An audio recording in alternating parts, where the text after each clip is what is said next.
Smell of iron engulfs your senses as you burst forth from the flowing cascade of warm crimson.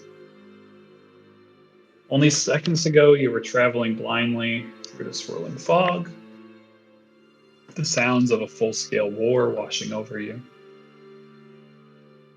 Now you find yourself standing in the rippling waves of a large stone fountain, stained red from the warm blood spewing from its top and flowing into the basin at your feet.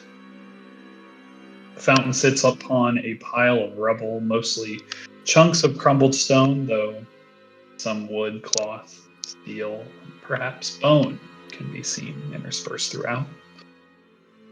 Stone pillars you see jutting up from the fog, creating long halls, drawing your eyes to 4 massive braziers, each burning with a brilliant flame. The fog that covers the ground resembles the same clouds that can be seen approximately 80 feet overhead and also fades into the far edges of your vision as this entire scene were happening inside of a cloud. It's kind of what you see around you.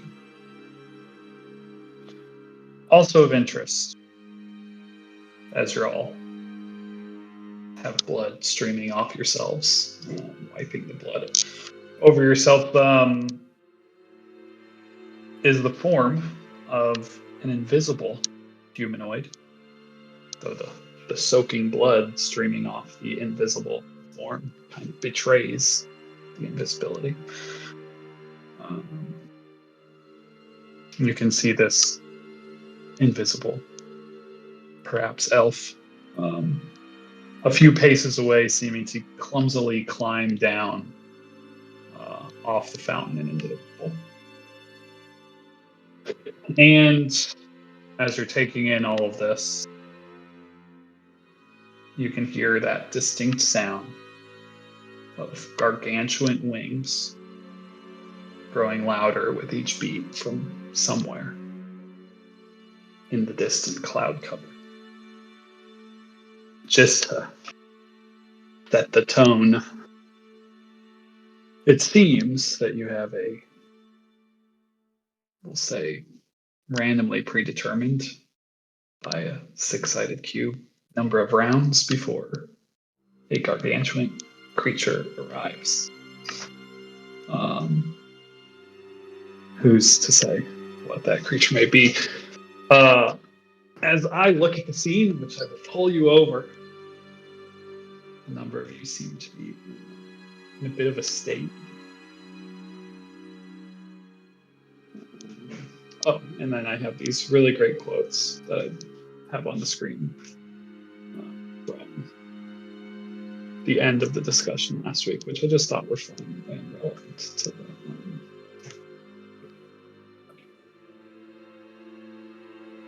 Glad you gave that context, because those are terrifying without them.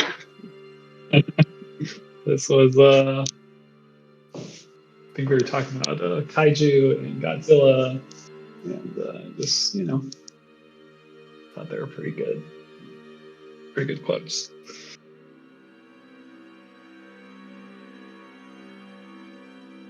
So yeah, we'll just jump in and wish you all the best of luck. Buff and heal like the wind. May the dice gods ever be in your favor. Roll, make a roll, make a roll, make a roll, make a roll for initiative! And you can hear these wings approaching. And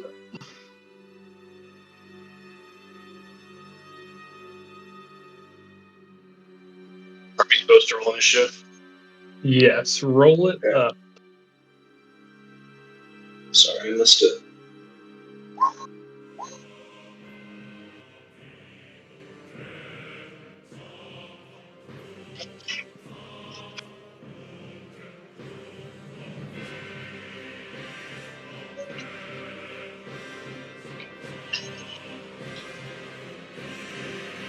I currently have our good buddy Sarganax, Truthbender,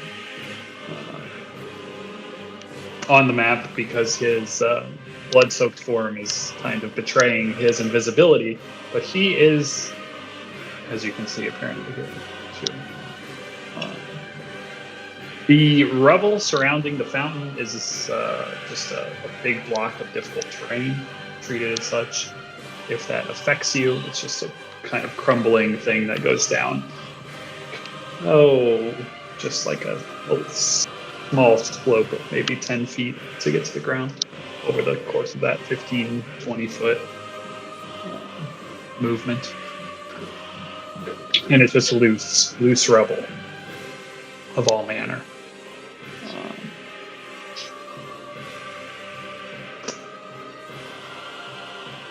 But Al will be the first to act.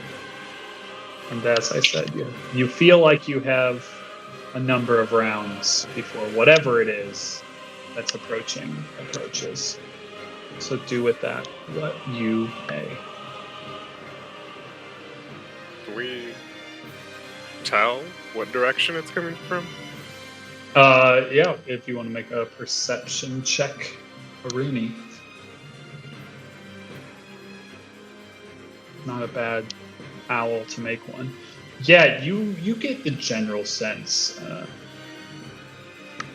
Northeast and above, yeah.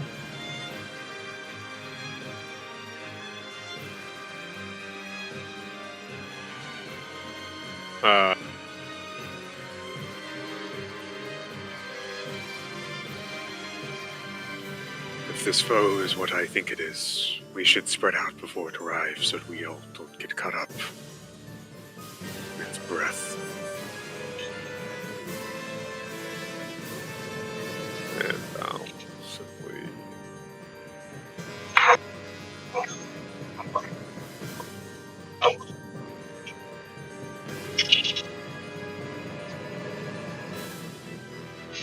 there. And... is this like a pillar? Yep. Yeah. I was going to try... or he's going to hide behind it. Nope.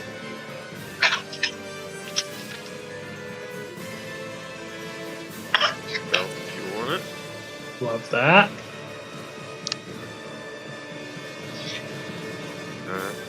Just go. Okay. Salik. Selig will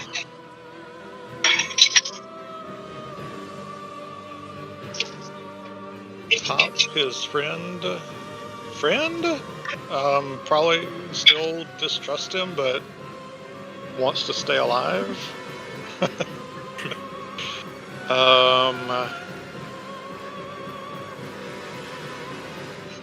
For Gildor, who looks the lowest.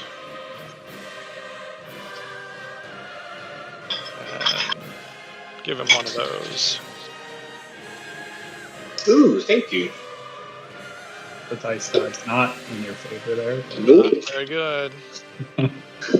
10 points is something. It's something. Is this like difficult terrain here, you said? Yeah, it's a difficult terrain for the essentially four squares surrounding the fountain. Alright, he's yeah, how about there? That's good. Fail.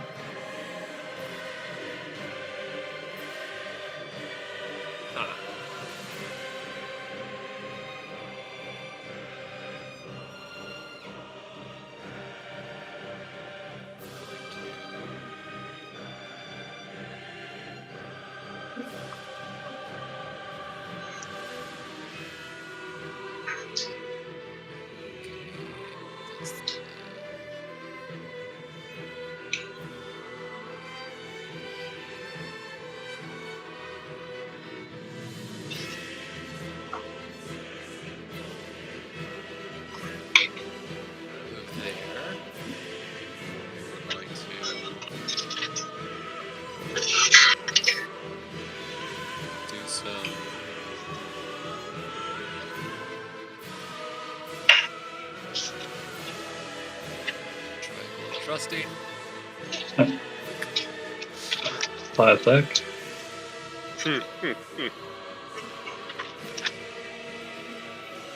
Always go into a dragon fight with your triangle of trust. Everybody. Would you also like to hit the Sarganax, the bard? Who just so happens to also be here? Is he one? Do we know he's here? Yeah, we can see yeah, him. he's invisible, but he is. There's blood kind of all around him as he also Well, emerged from that see- fountain. The problem is he's out of range, so I mean, that's also. You were just literally fighting his. Some might say that's not a problem, actually. yeah. Killed all his friends. He's about to get a shotgun to the face, so. Oh, yeah. Well, Gildor was going to try and knock him out first, but Slightly shotgun too far works to too. reach. So we are just going to do that, and then that is going to be our turn for the moment. And that's all of you guys, right? I'll give you orange Yeah. things. Just so you guys can knock those off when you use it, or I don't even remember how this works. It's permanent for a minute. Oh, great. Love that. All right. You good with that, Kale? That's good. That's my go. Gildor. It looks like it's 10 minutes. And then it might be 10 minutes. I don't know. Yeah, even more fun.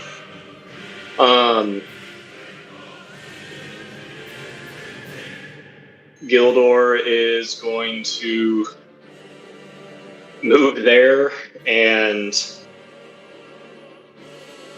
so quick double check.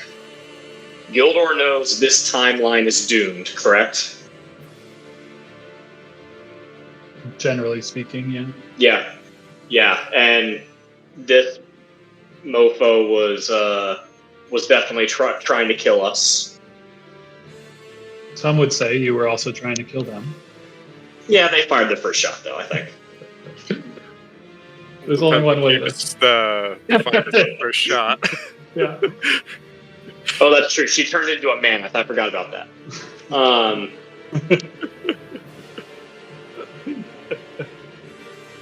Okay, I forgot about the mammoth part.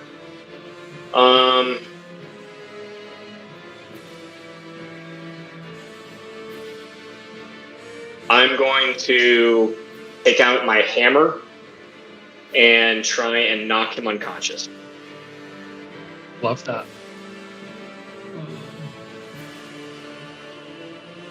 Yeah. Just make. I assume you don't have a hammer on your sheet. Just make an attack. With just normal weapon? Yeah. What? I mean, if you have, you're just swinging. Yeah. I mean, without the +10, I presume. Oh, I see. Got it. Yeah, you definitely clock him in his form.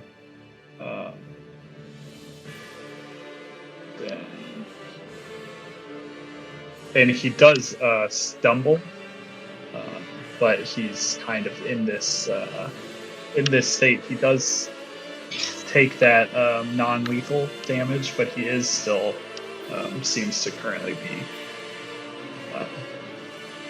up. He's just now stumbling down. He's not unconscious. That's a tough break for him, because we all know what Xerxes is about to do. So,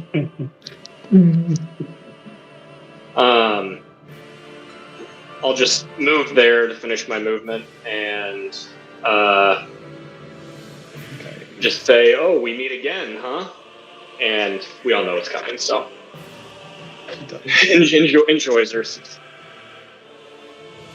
He becomes visible because he did lose concentration on his spell. Two hit. All right, Xerxes. Well, if he's visible, then there's no reason.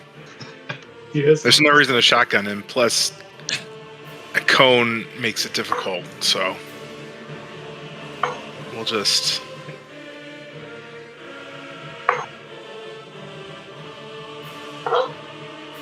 Bang, bang, bang. Those will all hit. see. Still up? He is. Oh no. Oh, As he Dude. stumbles to the ground, 3 shots into his back after getting hit with the hammer, and he is. Oh. Not great. Not great for him.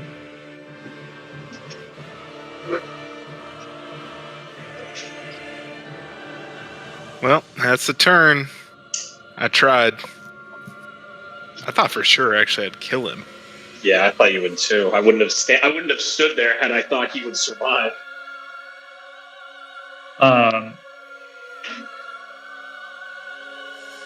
He will say is kind of stumbling down, kind of gripping his side where most of the impact took place.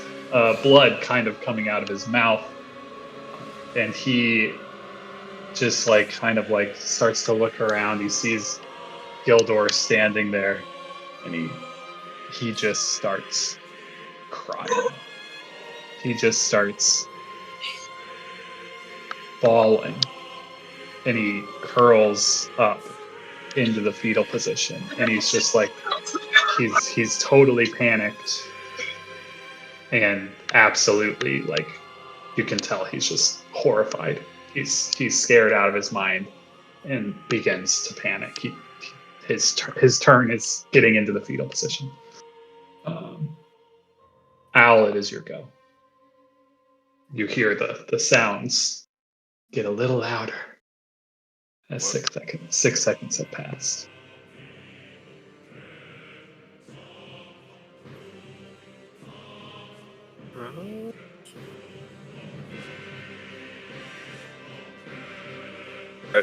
Yeah, I should do that. I'm gonna use my action.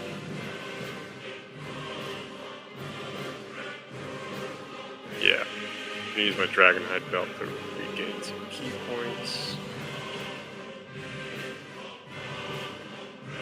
Fantastic. Wow. Upsetting.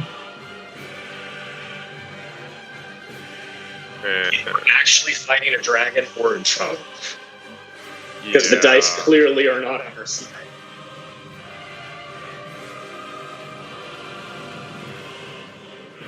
Maybe we shouldn't have tried to kill that dude. But oh well. He's going to summon a Shadow Blade. On his cloak. Dope. Concentration. It is.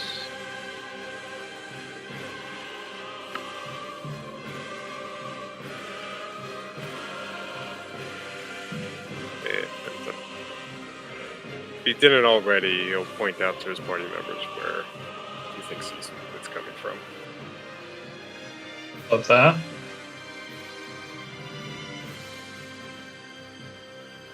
All right. Anything else from Owl this turn?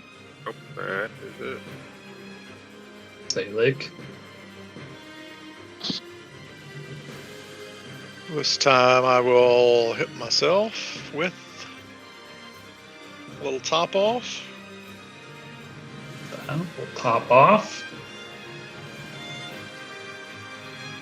It doesn't quite top off, but that's fine. That'll be his turn. Every little bit helps. Kale.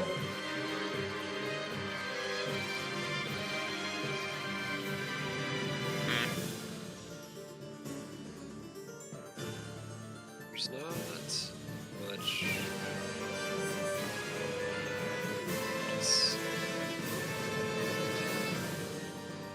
I'm just going to just kind of wait.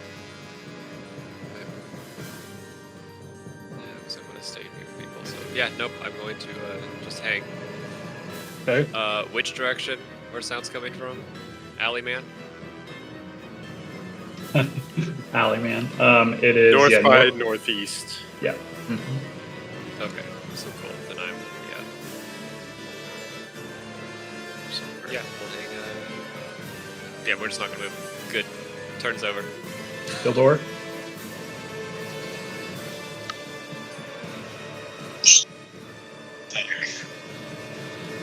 What was that?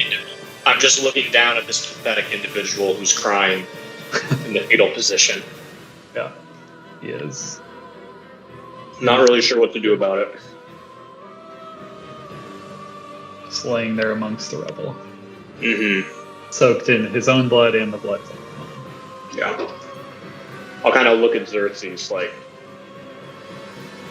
do we have it here? That's my turn.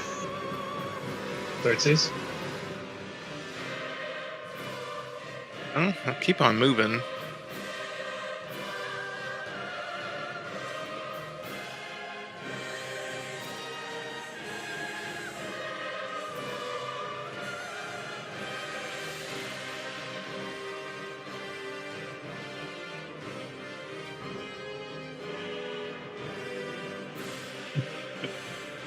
Mentally flipping a coin.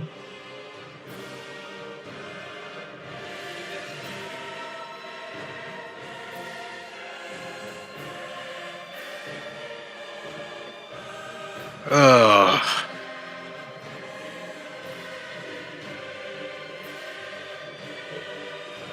I think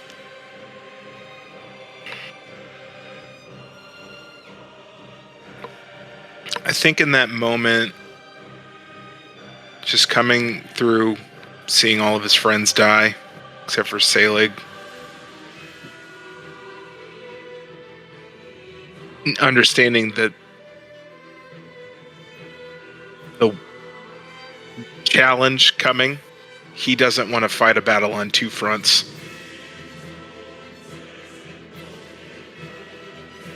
But he would say something that would be much cooler if I could remember what it was.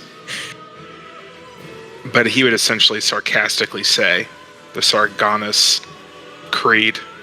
Oh, nice. Vengeance over forgiveness. Honor over weakness. Flip that.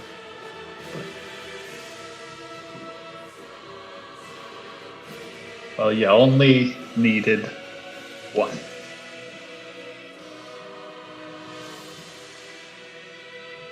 Sargonax Truth Bender stops weeping. Is dead amongst the rubble.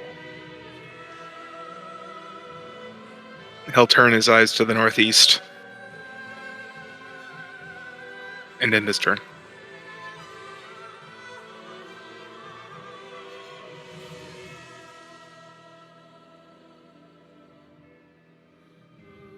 Owl. Top of round 3. Oh. The sounds continue to approach. They seem rather close. We'll remind people. Spread out further. We can't be caught together. And we'll re-up his hide.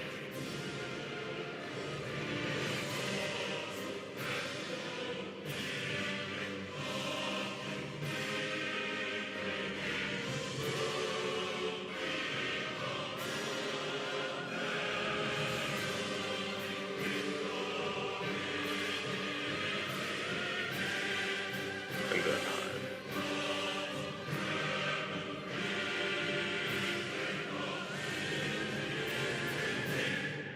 Lovely. Woof. Selig. Selig doesn't trust Owl, but with the increased noise, decides to do what he says. Moves a little bit. It'll be his turn. He does not have the stealth to hide. Okay. Tail. A little bit away. Call it a day. Gildor.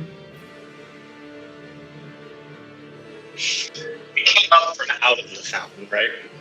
What's that? We came like up out of the fountain. That's how we got here. Kind of like through. Like imagine if the fountain is just like pouring over the top into the basin. You just walk through the cascade of water. Well, not water, but blood coming out of it. Do I think I could hide in the basin of blood? Or would I risk, like, getting, I'm trying to visualize, like, would I risk getting sent back? You would be covered in the blood yourself. I get it. No, I'm aware. It's definitely plausible. I'm thinking like Martin Sheen in Apocalypse Now moment.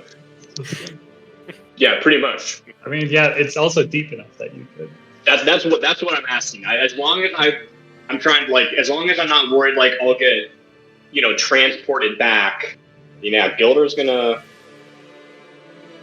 go ahead and take the hide action Love it. in a pool of blood.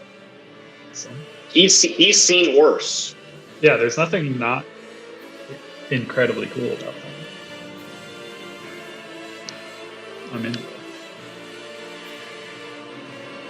Give me that stealth check when you got it, and Xerxes. Xerxes will James Bond hide, gun at the ready around this thing. Love it. And he will healing hands himself for 13 hit points. Hey. You all can see this kind of the clouds, the roiling clouds. They're this white-gray tone. But in one specific area, they start to turn this, at first, fairly dim, like yellow, golden, orange hue in that northeastern area.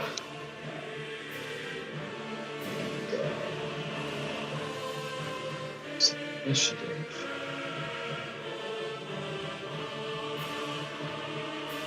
Okay. You see that kind of golden orange hue is in this region. I'm drawing lovely drawings on the map. I think I'm on the wrong layer. I am. Yeah, nothing's coming up. Right here.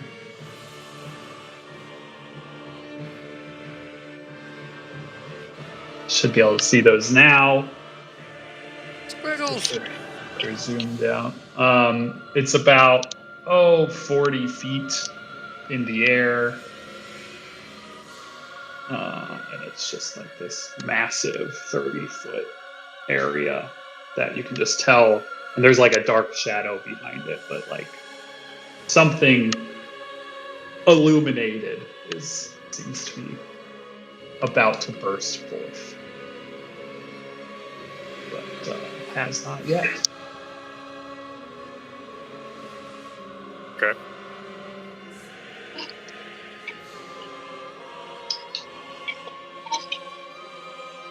Owly, owly, owl. Owly will move closer and hide again. To see it.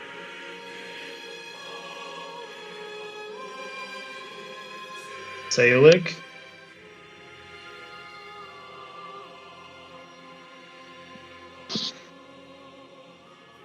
Can I just say you can set your watch by whether or not we're going to have a flying enemy, by whether or not I take that Earthbind spell or not.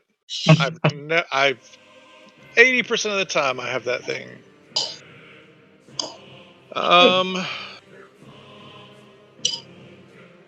He can't really do anything. I guess he'll take cover behind this post in case there's a long line of something. That'll be it. Hail.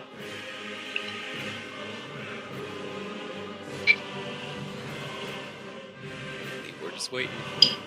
Waiting to figure out what's coming. Okay. For bursting through Oh, The dang it. fog is a gargantuan flying creature wreathed in brilliant flame. A massive condor.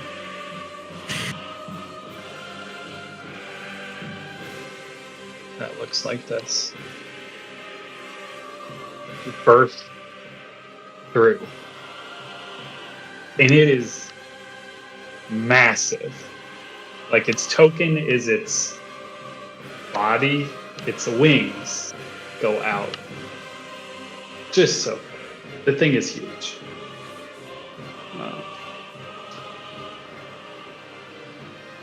And it flies into the scene, continuing movements that it was already making.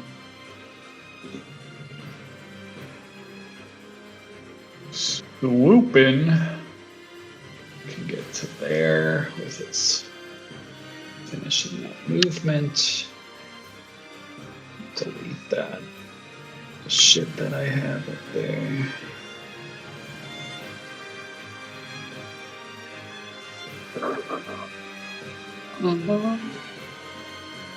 And that is where its movement gets me to finish the turn, I think.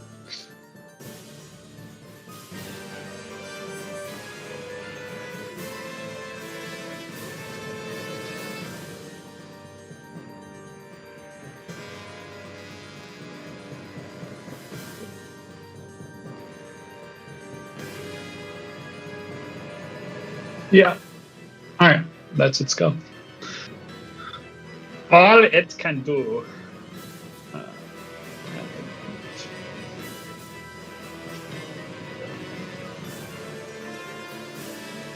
Yeah. Okay. Gildor. Huge bird. Huge. 40 feet up. Can I make a check on if this sort of creature was depicted on the temple doors that we did not walk through, or on the stairs as we walked down? No check necessary. You've seen this like flaming bird multiple times over the course of your time in the village above. The symbol, one of the symbols of Sarkonis. One is a bull, a minotaur type creature, and one is a flaming condor, flaming bird. So yeah, you've seen some imagery of this. I guess the reason I was asking about like the temple door specifically, if I remember like what it's doing. Do you know? Do you see what I'm getting at? Often it's depicted as like flying in going down the stairs as well, like where all the war imagery was. It was often just flying over the battlefield. Gotcha. Okay. Like Interesting. It's often depicted flying over these war-torn battlefields and just Got it. Okay. Like the overlord of the war, if you will. Okay. I'm just gonna re-hide. Gonna hold out the. There we go. That's a roll. Hold out the hope that he's down the chat or something. Xerxes?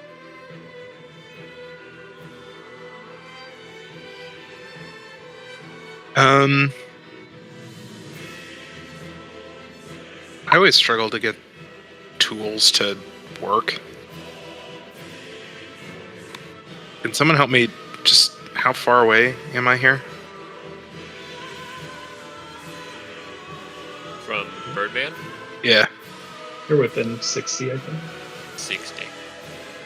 All right, that's within range.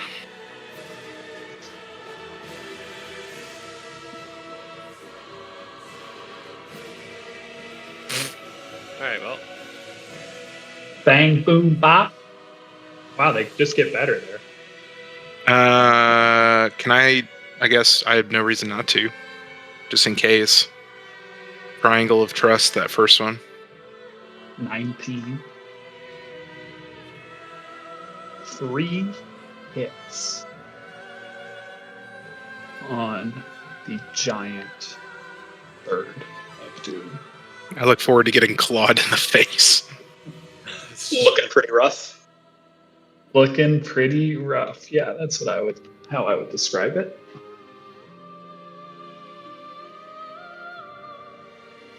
All right, Xerxes unloads.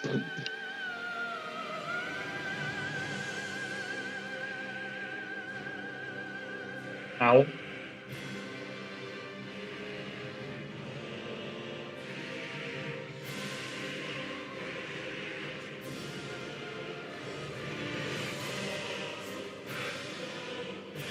You may be muted.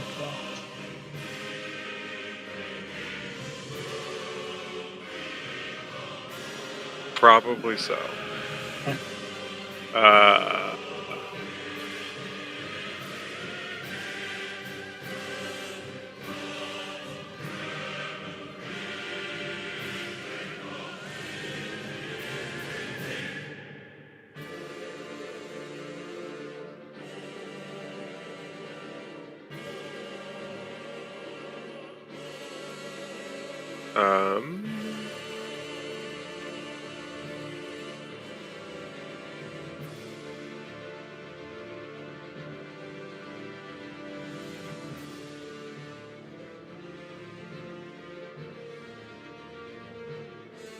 He will.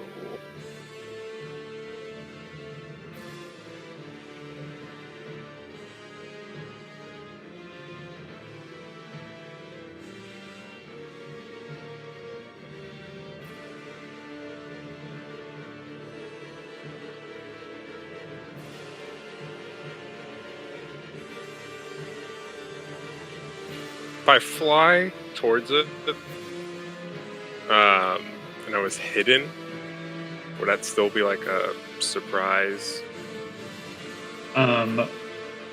Coming out of hidden. If he actually, if he actually didn't perceive me. Yeah, let me see. I think my last one was at 22. It does appear to have noted you as if you come out. Gotcha. So, And I would know that as soon as I stepped out, right? Yeah, you get the idea because you can kind of see it's scanning. Giant eye. And it's on. Flicks over towards It's you. on fire, right? So it's it is giving off light, right? A lot of light. Yeah. It is on fire. Okay. Fly over there. Attack twice. Don't think I get sneak attack on this.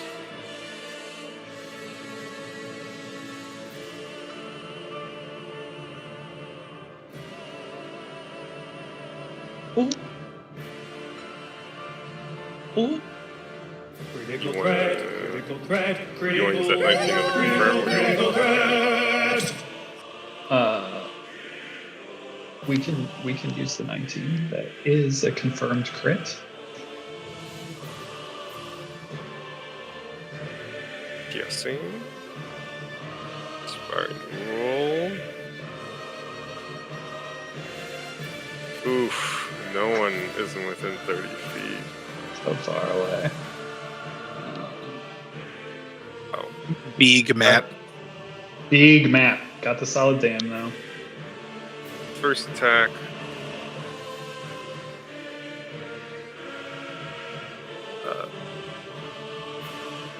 Oh. Oh my. 18? 18. Should I triangle trust that? Nah, let's see if 18. Just 18 does not confirm. Okay. Solid work.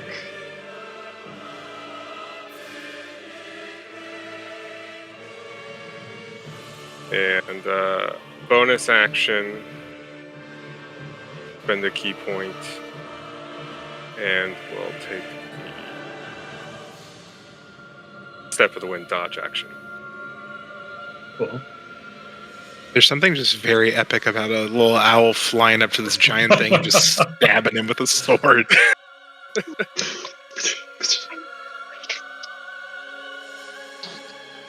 Okay. Is that your go, Owl? That is my foolish go, yes. Okay. It will use a legendary action Great. Love that. to make a talon attack against you. Cool. Hey, we're fighting. Has disadvantage. Love that. The shadows hold tightly around you. Talon attack. Disadvantage 20. Oh, Sweet heavens. 27 on disadvantage. oh.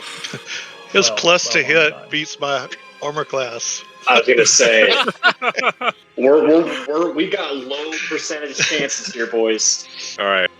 Uncanny dodge. I'm gonna take 8. Okay. All right, that was its legendary. Brutal. Salic, it is your go. Tell me about this rock right here.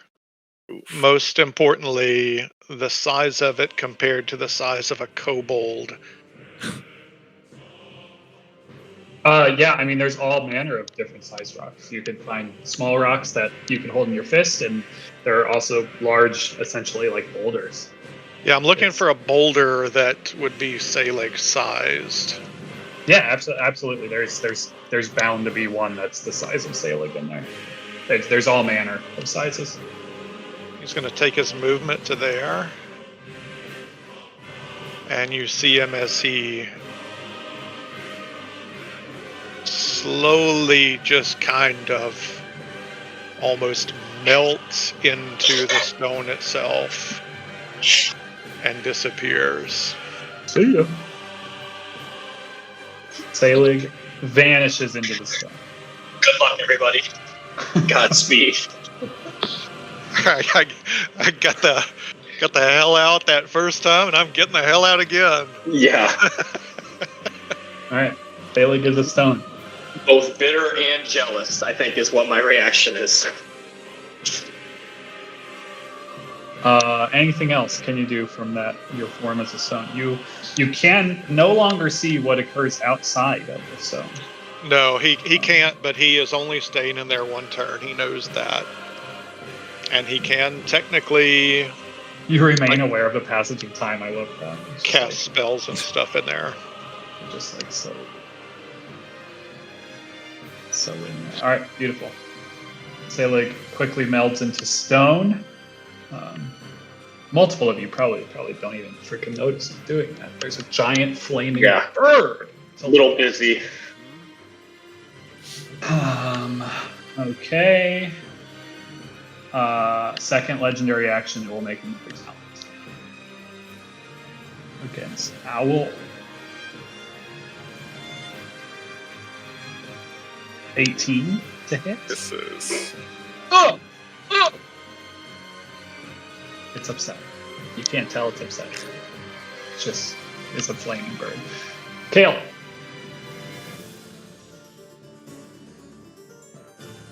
How?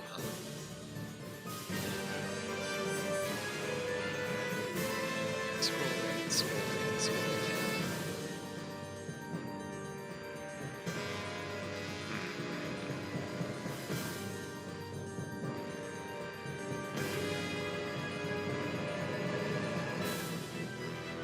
We're gonna investigate our map's too big. I don't like it. Big map. Go there.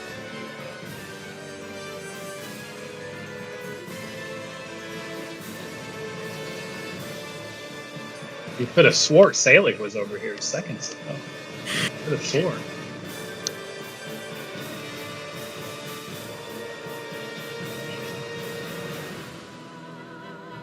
stay. That's 20, that's 30, that's 20.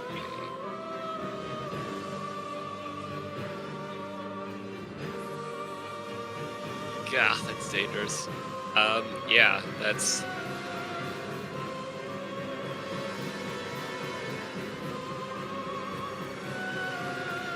Yeah, we're just biding our time here.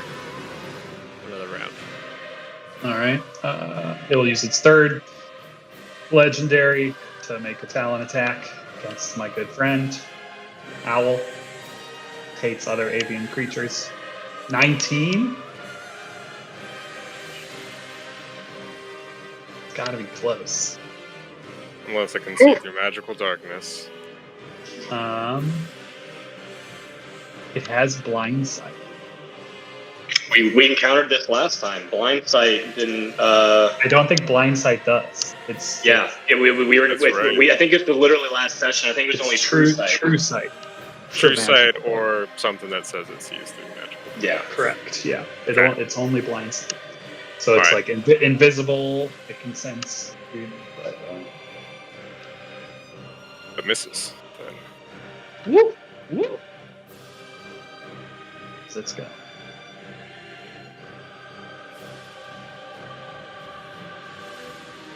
First, it will use its frightful presence feature.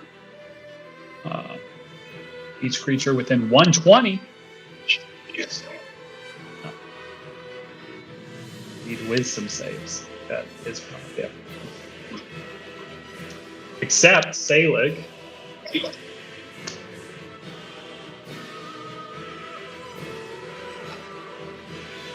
Cool.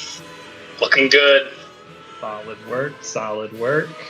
We called it from the Last jump. Boys. The dice were not with us. There you go. Highs and the lows. Steven. Gildor. Yeah, Sorry. just said Steven over there. Just defaults. I Gildor. always forget to change it. Gildor and Al, you are frightened. You can repeat the saving throw at the end of each of your turns. Little spooky ghost. Yeah. Frightened condition is as follows. And that's that. What else can he get to do? Okay, we'll do 2 talons and a peck against the one here. First Yeah, that one's gonna hit. talon. Second talon, 22 I may be able to. on the bubble. No, that will hit. The peck, Yeah. 20. Oh my gosh. That will not hit. It three flashes with those talons, and then it pecks down. You guys see this aerial combat happening as it's just trying to pick off the one creature right in its grill. Salig burrows a little further down. The rock Yeah. just Seriously. The rock just is see the shrinking? we see the rock just moving like the end of the movie everywhere else. Gildor. Sure could use an earth elemental. Soak up some of this damage. Yeah. Where is Salig be water right now? Well, the problem is Salig B. Stego used a wild shape charge, and Elemental takes both of them. Oh. Salig be extinct soon. Yeah. Of course, He'll have Salig good. has to be a rock, and all his friends be dead. Who's to say? He'll have good company. All right, Gildor, you are scared of this Yeah. thing till the end of your turn at least. Well, we're fighting, so we'll go ahead and shoot some arrows from a pool of blood. If that's not metal, I don't know what is. Pretty dope. You do have Gildor's still disadvantage. hidden? Do have disadvantage. Gildor is still hidden, yes. Would he have advantage? That's a great question. What was your previous hidden? It was high. It was like 29 or something. 29, 29. Yeah, you're still hidden. So these are at normal. Sweet. Thank you, Croft. At least the first one. Is that Okay.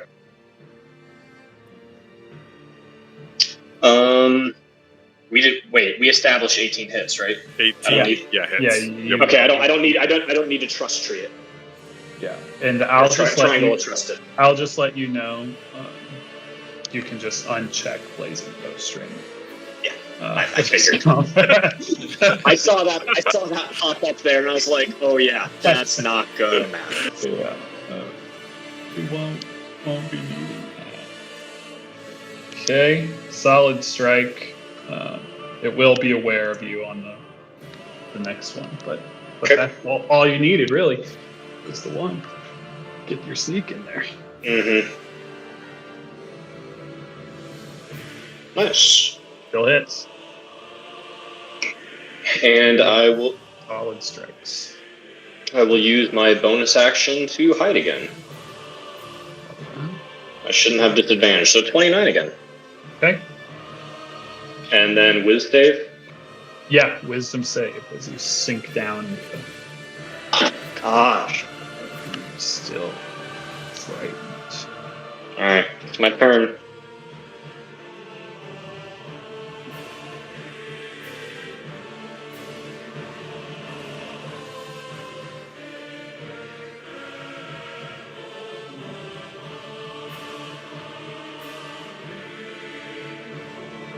All right, third choose.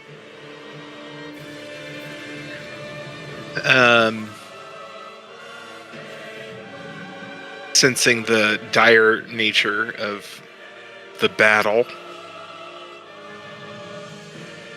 he focuses inward, trying to call forth the ASMR powers of his past. Love that. And suddenly his gold eyes turn bright white, and radiant shimmering wings appear from his back. He'll fly 30 feet up in the air. Also, the brightness of his gun gets even more bright and transforms into like a larger gun, and even bigger. Like it's no longer a pistol, it's like a long gun, like an elephant gun. Oh yeah. And he'll try and get the thing's attention. So I gotta do, it's been a minute since I've used this one. So this. And that's an important roll. So we'll triangle of trust that, because I don't know if 17 hits. I know 18 does. 18 does. Lovely. And then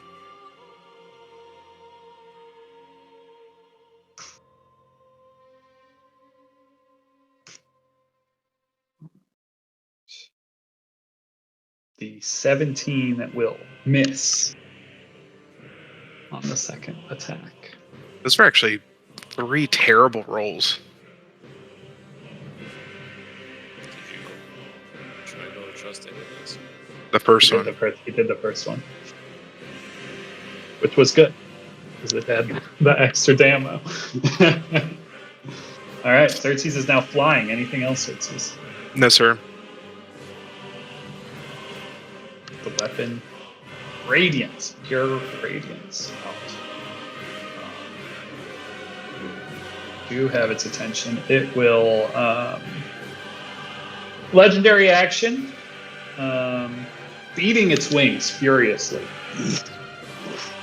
And I need a dexterity saving throw from the owl, who is flying in its wake. Owl. 17, Triangle of Trust. It's a really solid 18. triangle 18, you mean, trust. right? 18, yes, 18. 18, you say.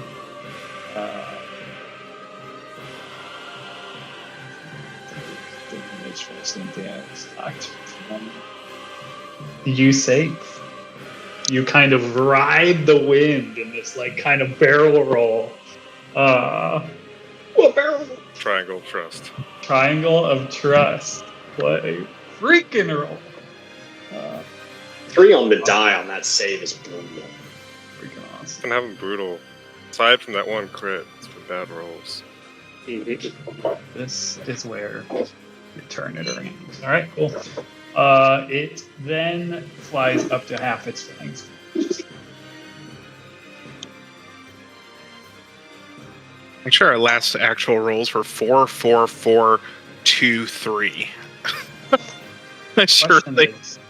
Surely it can't continue. It's actually not. It's actually not going to fly because it didn't get rid of you. So it chooses to not fly. Ow. Strange.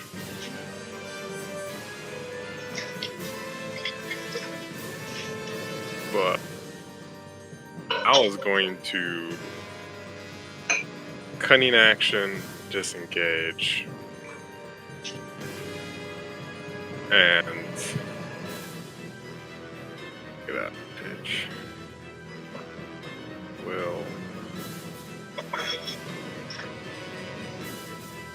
rush to there.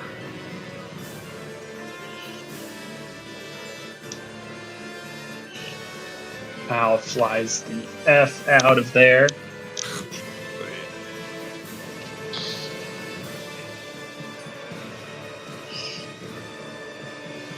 How tall are the pillars? Like 12 feet ish. Okay, kind of sitting around the top of it. Okay, cool.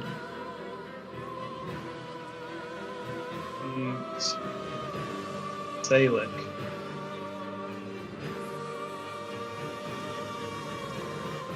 Very lightly at first, muffled.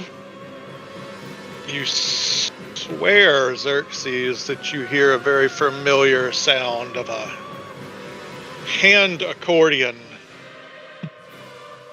playing very sad, somber, but frightful tunes from such a monotone instrument. And as you see Selig come out of the rock, after his head and his shoulders come out, you begin to see that, not unlike yourself, wings begin to expand from his back as he comes out of this stone. Unreasonably big, as this is all part of one action. But you see him take on a new countenance as he casts a draconic transformation on himself. Amazing. That is so cool. Hand accordion playing. Well, that didn't work out exactly right. I think I have about 10 more feet. But that's enough. He will let out this, just kind of hovering there on a level playing field with this beast, will let out a breath weapon of his own. Dope. That appears to be shimmering energy. So cool. 68.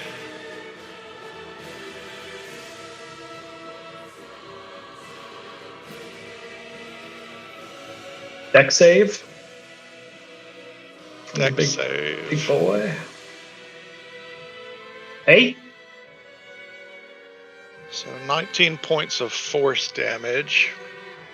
And then as a bonus action, you'll see as the uncharacteristically large wings began to look a little more in line with the proportions you would expect, as with the wings and with the semblance of the draconic transformation, a flying Saleg dragon becomes a flying Stegosaurus dragon.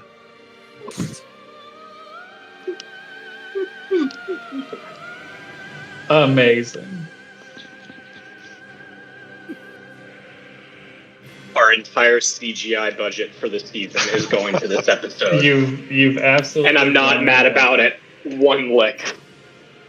You've blown the budget, Salig. All right, I will put Salig in the fountain. Please ignore it. I'll just put him way up, actually. And now there is a Stegosaurus on the battlefield, which I think you should have control of already. I do. Great. Love that. Okay. And he's up, I don't know, like 40 feet, however high. High enough to be cool. Just equal playing field with this giant. Cool, he says. So cool. He's cool, right? All right, Kale. Yeah. Oh, The game has changed a little bit. boys. Things are happening. Oh, Al, did you do a wisdom save? I did not. Let me You- do that. You get one. Wait a minute. Could Croft have done any of that? Yeah, he can move away. Yeah. Oh, I thought. Oh, you can't move closer. That's what it was. Just Yeah. can't move closer. It's like, uh-oh. That will not save you. Okay. And I already used Triangle of Trust. Was it Yeah. once per turn? I believe it's once per turn, Yep. and that would have been at the end of your turn.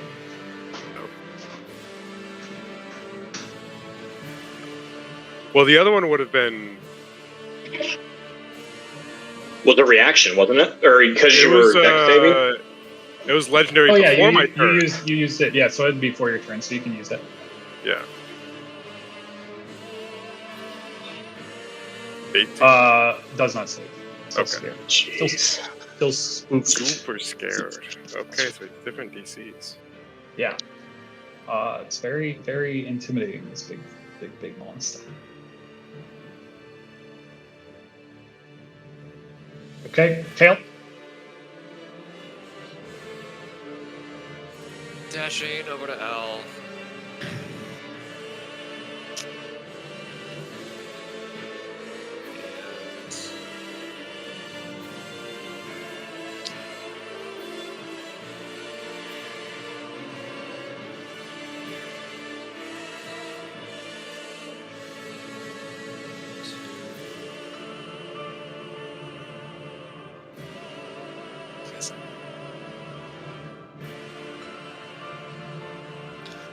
Bonus action.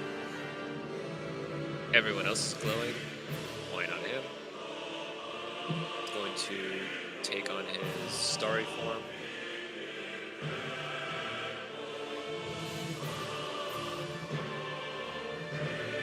And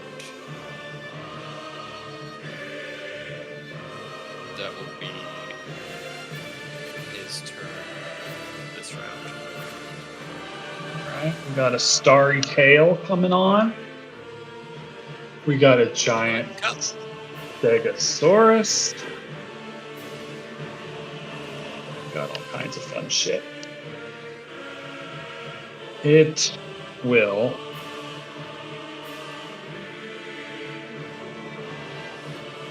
do some flying.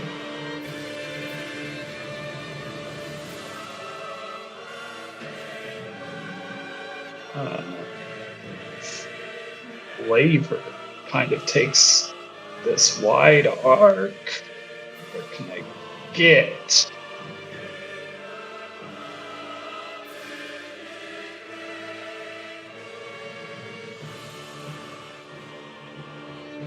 We can do that. kind of like arcing, cool wide arc physics there. As it takes that arc, it comes, I don't know, say within 30 feet or so of that massive brazier in the back. And you see this, like, the flames kind of lick up towards it as it does, almost in this, like, beam of fire, just, like, kind of hitting it as it arcs around by that brazier, and is now facing the flying Stegosaurus.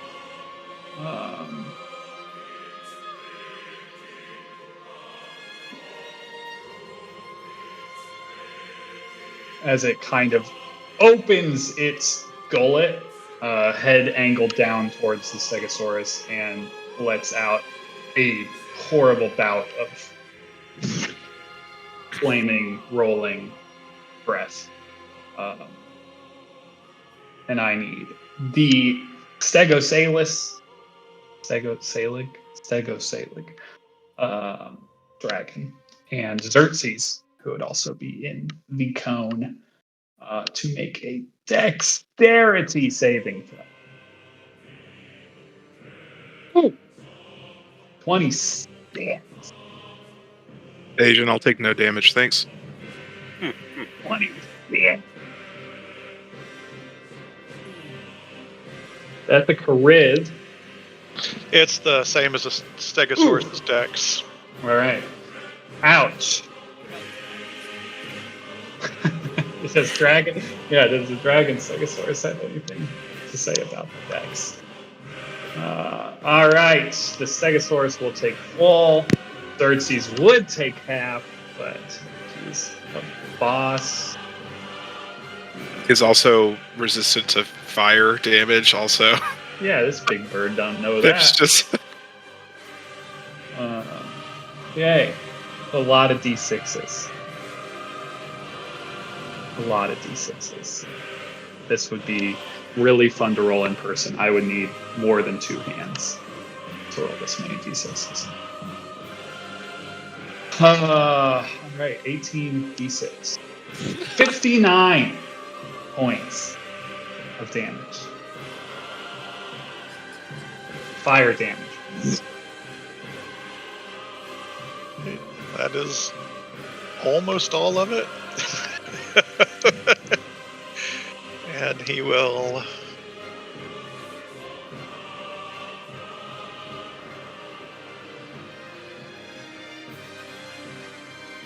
That's a concentration. I don't think they're saving that.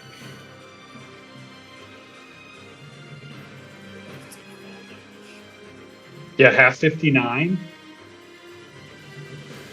is what, 29. 29 would be the DC. So the Stegosaurus is going to start falling. 40 feet. 40 feet. I would assume they take a great deal of fall damage because they're very heavy.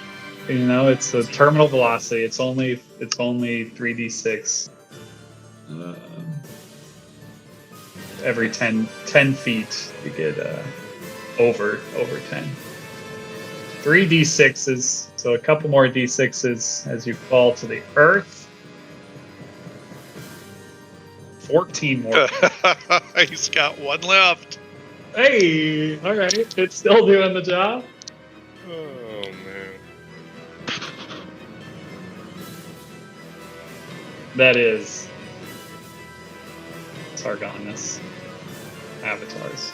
Go. Gildor. Hidden, but afraid. So,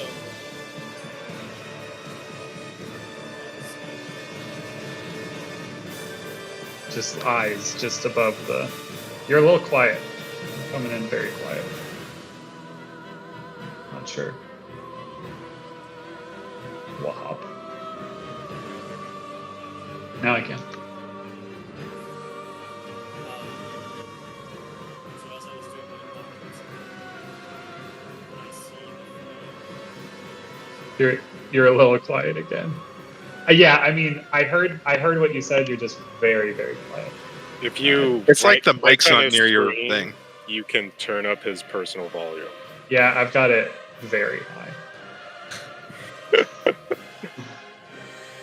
I've got him at like 170.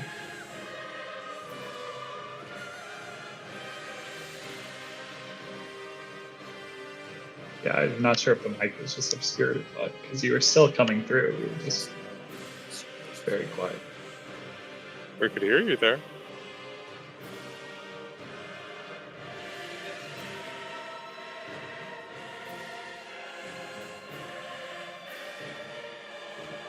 Whose bingo sheet had audio issues? Quietly, but yes. You're same volume. Is the computer on something like soft? That would be obscuring them. No, I'm on my desk. Now I can hear you again. It's like, I don't know what's... Discord doesn't like his laptop. No, it doesn't.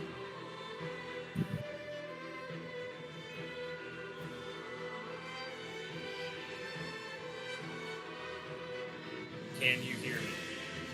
Yep. Boy, no.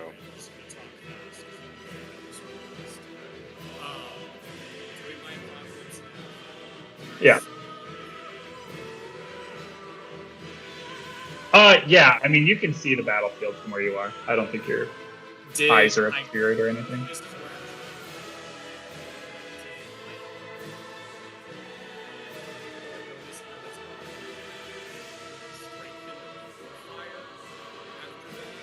You don't seem to think there was much of a change to its form, other than, but there was absolutely a connection made. There was like a fiery beam that flicked up from the brazier and seemed to almost like it was drawing that or something. Yeah.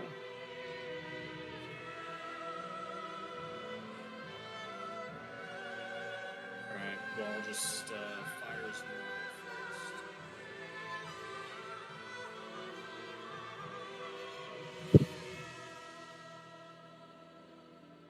first. First one at normal. Yep.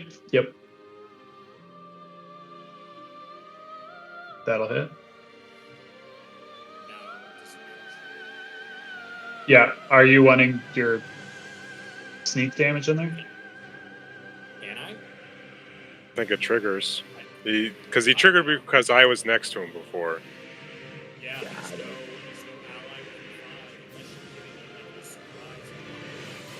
ally with Well, it's hidden technically. well, right? that gives you advantage, and to get sneak, you either have to have advantage or have an ally next. Got it. So that's like I assume Yep. You would need the physical advantage. Got it. Been a while since I've rogued. Miss we know in a second. I'm gonna try and trust get that up. Okay. Then that'll hit. It was within one.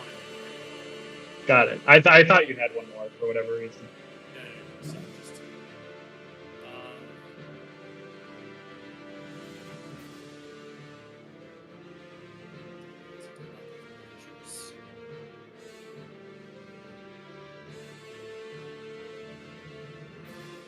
I'm just gonna hide again. Unless table talk y'all start running like I'm not sure yet. You and then wisdom. The fear has you stricken. All right. Xerxes.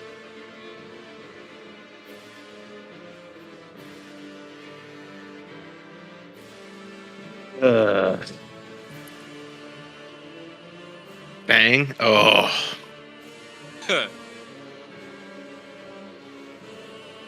Hate to see that. Confirmation. Does not confirm. crushed it. 27 on the second hits. And we'll triangle of trust the last one. A triangle of trust for the third hit. 13 is from your Azamar thing, right? What? The 13 damage, radiant, from the first Yeah. attack. Isn't that just applied on the first attack you hit with? I believe so. It should. Yeah, just the first one I do. That's why. No, the first attack you hit with. I don't think it's just the first attack you make. It's like sneak attack. You should be able to get it. Like, if you lose it when it hits. I think that's correct. Yeah. Let's look at the Ember. Oh, is that one from the Ember, or is that one from your? Oh. I thought that was from the Azamar. Oh, you're right. I'm doing two things at once, so it's. Yeah. I can't remember. I think that one is. Oh, when you deal damage to it. Yep, there you go. You're right. You right. All right. So I'll So just add 13. Done it. Some solid damage. Yeah, that was good. Good demo. Anything else from the X Factor? Nope. Okay. Owl. I was scared. Owl is No. frightened. You frightened in place. Be frightened within 5 feet of Kale. Kale. Yes.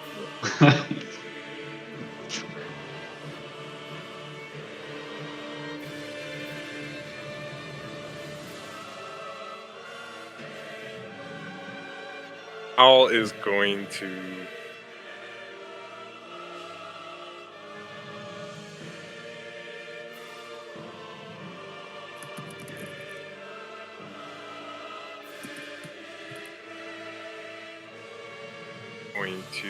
bonus action Master of Tactics help action at 30 feet give as the creatures within 30 feet of me give Xerxes advantage on his next shot at it. Cool. I would give it to Gildor, but you're already going to have it when you come out of Hidden. So Xerxes, first shot on your next turn advantage.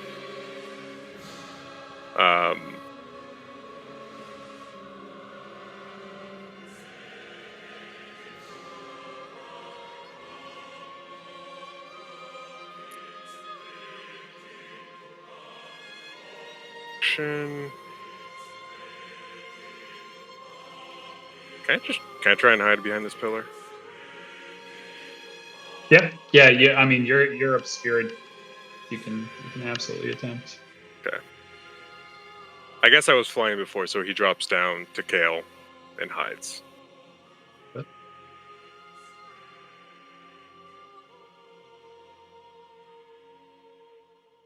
Still solid. 16, still solid.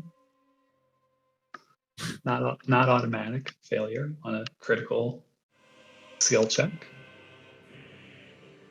That's his go. Salic.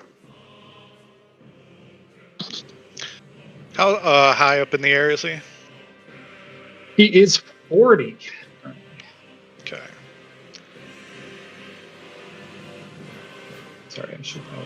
Salik's gonna double move to there. And that'll be his Sprinting turn beneath him. Cool. with 1 hit point left Love it. after a very uneventful 7th level spell, but probably still did more than reverse gravity would have. It was. I would say it was fairly eventful. It was a big event. Did draw his attention for an entire turn. So there's that. Kale. Yeah. The Stegosaurus runs away from the rocks.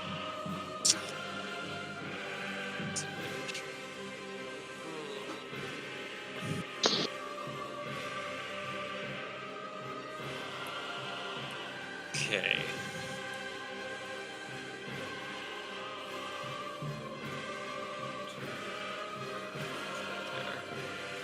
Alright.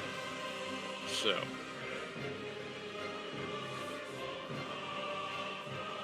In his starry form, he's gonna reach out and touch Owl. He's going Not now. Can wait for later. Can it though? There might not be later. I need rest. Did you see that fireball? We I only did. have so much more time. It's all okay. bones, though. It's all bones.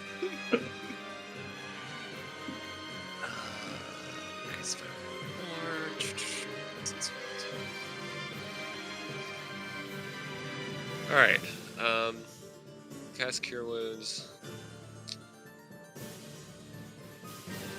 5th level. Ooh. That plus another D8. Ooh.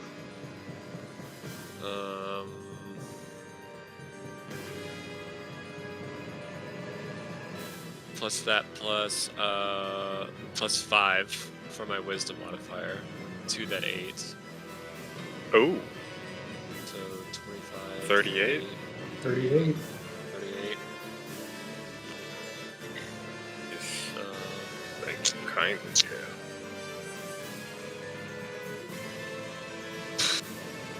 I need.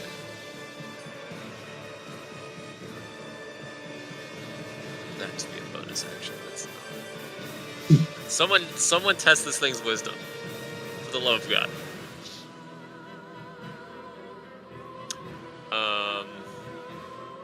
I can only test it for how strong it is against bullets.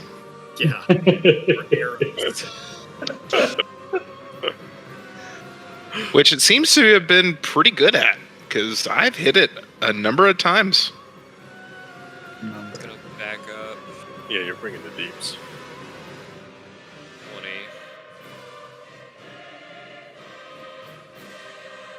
See you. And let everybody know that the rejuvenation station is running quite low, so play this smart. As smart as you can. Rejuvenation station. Running on E. That's Getting close. that's The easier lights said come than on. done. Yeah. Oh, We don't have a tank. What are you talking about? There's a Stegosaurus with 1 hit point out there. and All right. that is going to be actually. Nope, can't do that. It's my turn. Hey, I It forgot to do is- the fear save. Oh, yeah, you're going to want to do that. So scary. It's just so scary. Also, for those that matter, which is most of these rolls, Triangle of Trust only works if you're within 30 feet of somebody else that has it. Ooh, That Okay. makes sense. good to Sorry. know. Probably should That's not have good. worked for a few of those, but That's fine, I definitely know will it. work for the rest of them. Alright. It is the big man's turn, and we'll do a 8:37 break, mid-round, initiative 12.1 break class. But it is December. All right. It. Position.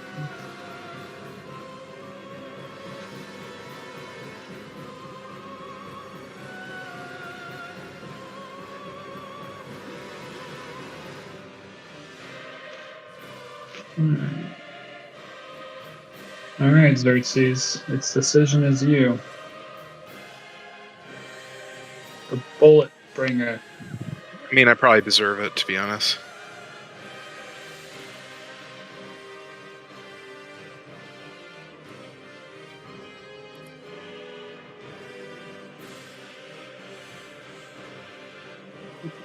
swoops over. Talon, pack. Multi attack. First Talon. 33. Yeah, that Plus 15. Plus 15 is nice. that'll get him. Second Talon. 32. Just Yeah, you're scraping by, but you're getting him. in the pack. 23. Yep. He'll take half 15 fire. damage. Yeah.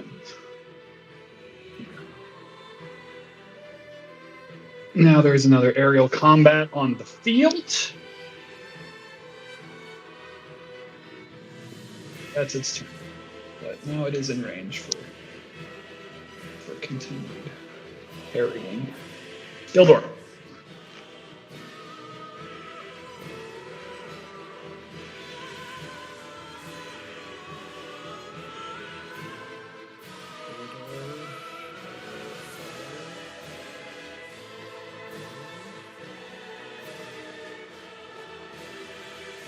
Hit Arena.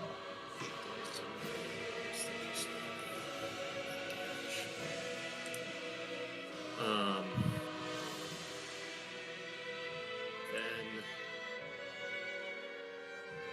Kildor will move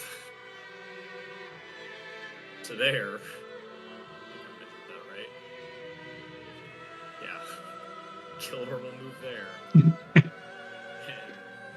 tell you what, out of courtesy for you, Michael, I'll move there just so you see what I'm trying to do, so I can actually. Yeah, you're fine. I mean, we're just. Maybe that part is like Yeah. top down. It's fine. I didn't want a dynamic like this map. That would be insane. Another hit. And we're gonna hide again. You guys chipping away. You.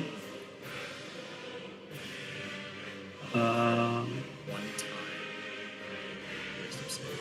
time. Wisdom. I'm 17.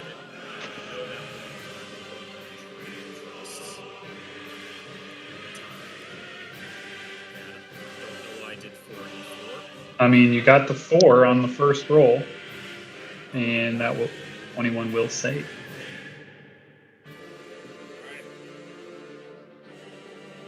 All right. Scared no more. No longer afeared. Anything else you want to do? Oh, I guess that's the end of your turn. It has to be. Technically. Before your turn, it will legendary action Talon attack you. 19. Yes, sir. Screams in terror. It is your go. Big fiery beast. He is going to do. He's going to spend a grit point to do an aimed shot, trying to headshot you. Seems rude.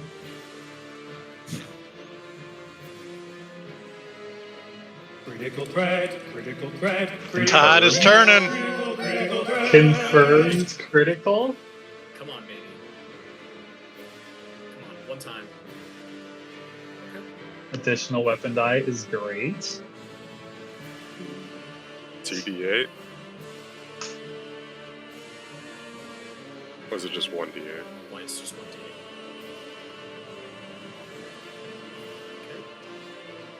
And can I get a con save, please? He is bloodied. Constitution save. You're gonna be mad. Hang on, before you roll. Plus 16 is my guess. Bottle cap. Plus 16.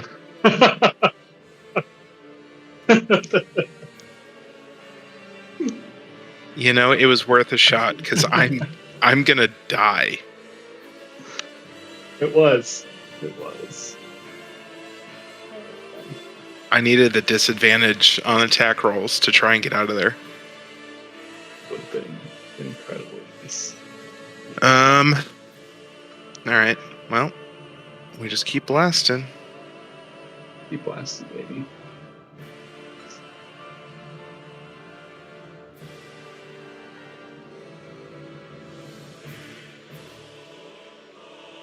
Hit.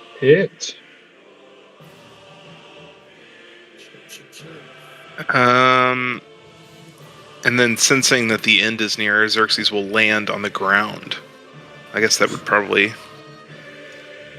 get out of his range, technically. So he can take a... Yeah, so you could take it. Is what it is. Is what it is. He's not low enough that he'll die from this, but... Close. Alright, Xerxes has landed. But that does save him from getting ravaged.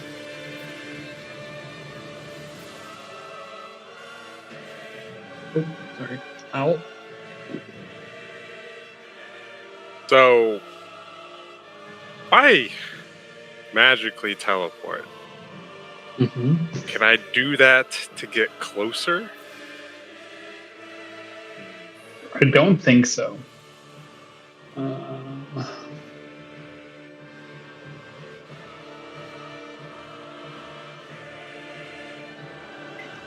think it's just... Creature can't willingly move closer to the source of its... Yeah, I mean, I think that would be you moving towards, because you're deciding where the teleport ends. If someone else teleported you.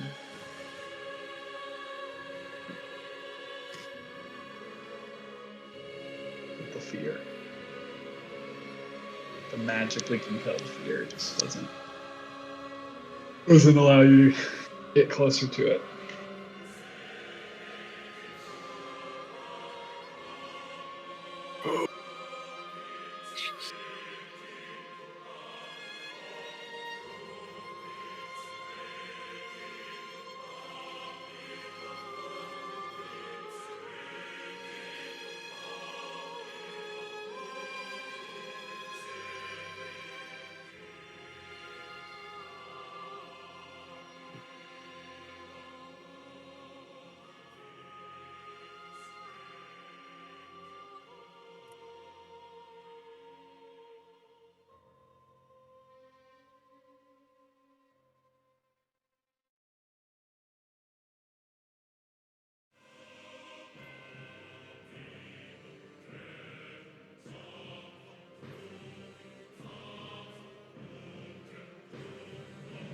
Sure, you see all my measuring right now. Yep, I get it. All important.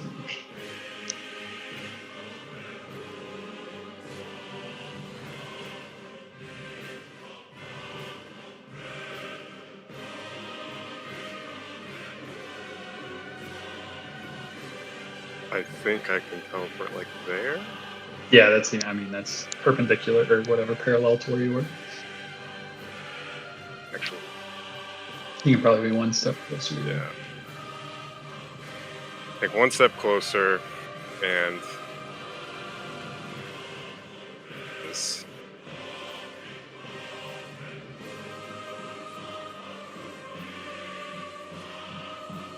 Bonus action, step of the wind, dodge.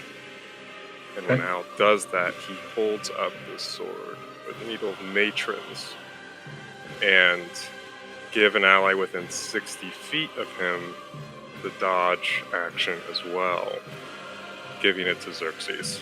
Big.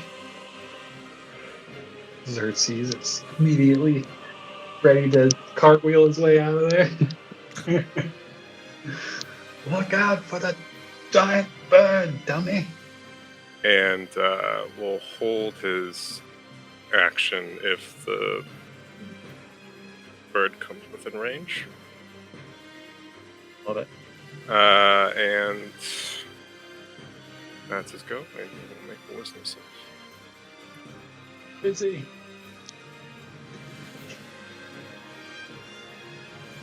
Triangle Trust. Didn't you know 19 didn't do it? Was it a 19? I thought it was a 17 or 8. What was it before? It was 18 or 19. Recall. Oh, it was an 18, I think I got.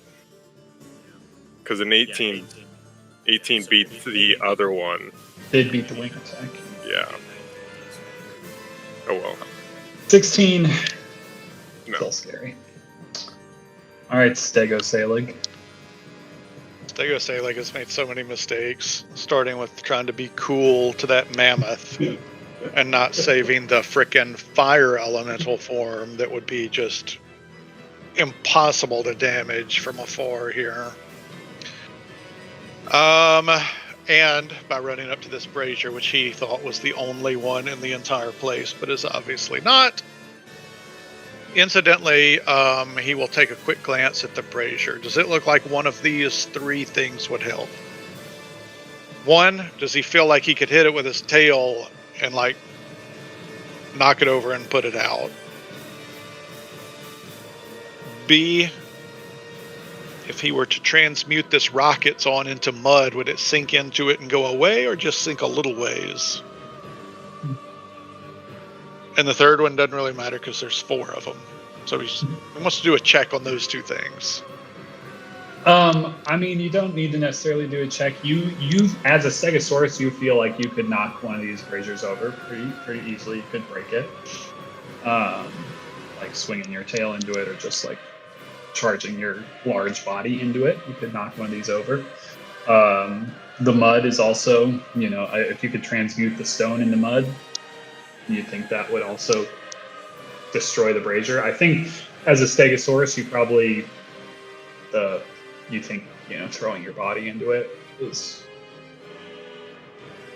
would be pretty effective from since you're so big.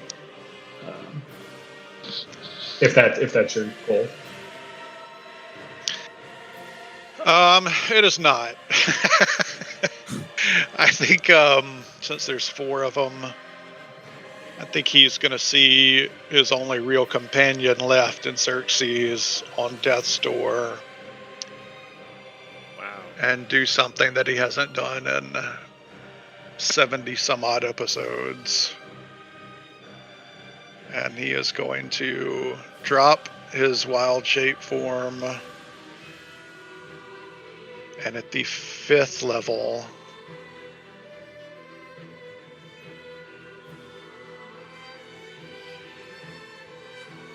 he is going to summon 16 flying snakes. 8 of them right beside Xerxes and the bird. The other 8, 35 feet away from the bird. Where did that go? Can it be canon that the lieutenant or captain of all of Salig's animal platoons is Doug the Velociraptor? That just no matter what, like whether it's one big animal, 16 small animals, whatever, Doug's out there. He is the head honcho. He's the alpha. All right, how many do you need? I need 16 of them. And they're like in a 3D space, like This is what I should do, actually. really interposing themselves between that thing's head and Xerxes. Imagine it like Doctor Strange versus Thanos, where there's just a bunch of them all flying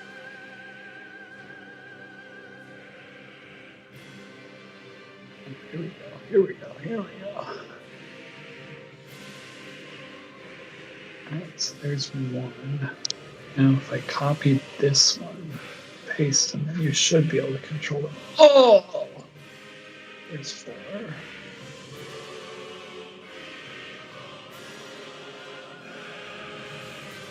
Bosh. Alright. So they're harrying. Are they around the big man?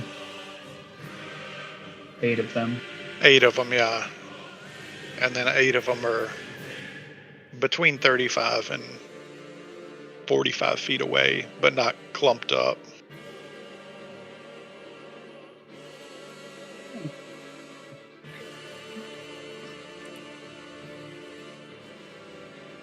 You want them closer than that? You should actually be able to move them yourself at this point. That's 40. They're somewhere in the range of 40 feet. I can make them closer if you want. That's good. No, that's fine. 40 is perfect. 50, somewhere in there. Alright, they get to make some fucking attacks. Do they this turn? I forget how this works. I don't remember. It's been a minute. Roll initiative for each. They'll go as a group because that is insanity. Yeah. Roll initiative for the summoned creatures as a group. Great. Okay, so they can go on. You can roll it initiative for them if you want. I'll add 1 to turn order. All right. It is a +4 dex. So 19. 19. It's a good roll. Perfect. Well, yeah, they'll go next. Okay.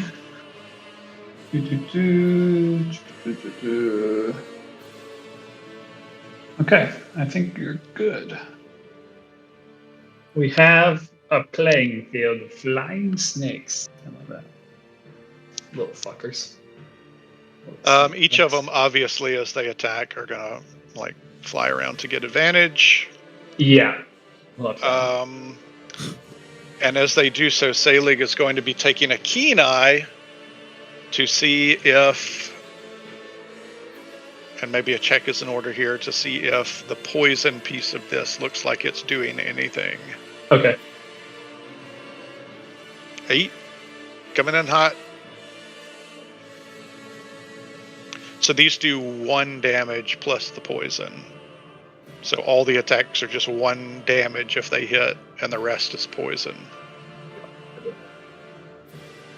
Okay. Alright. That's a hit.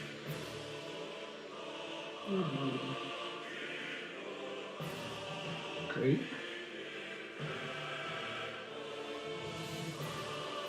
Yeah, feel free to throw them all out there. I'll just go through it easier that way.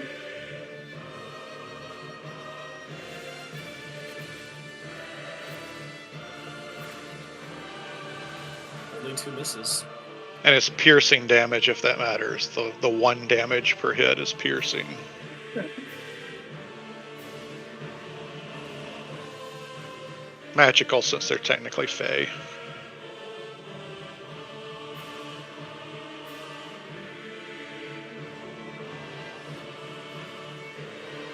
Alright.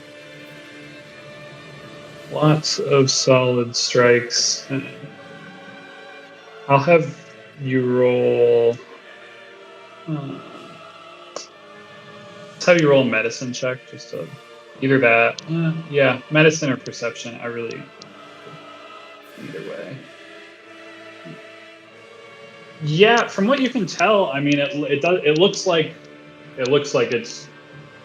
it's annoying him more than just getting bit by a bunch of little needles. Like you think the poison's probably going to. Because it doesn't look happy to be covered in flying snakes. All right. All right, Selig and the snakes. Beaut. Kale. Well, I definitely can't get all those. Where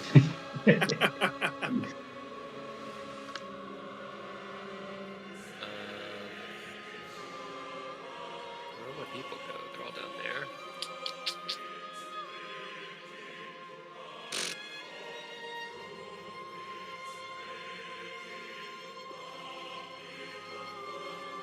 Oh boy, oh boy, oh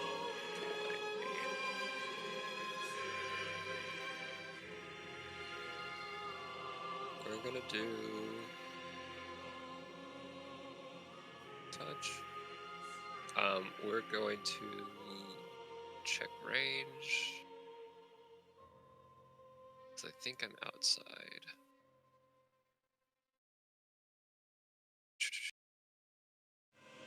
Yeah.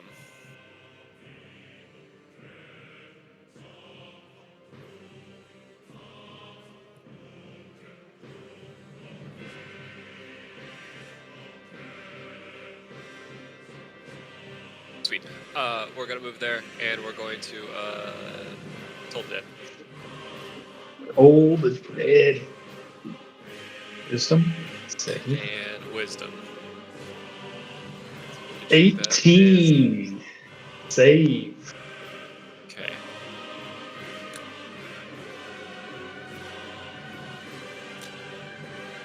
Big Bird's save. Let's check the damage.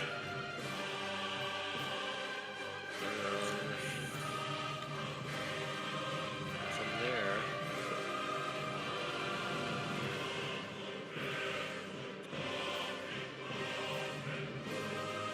we're going to Xerxes.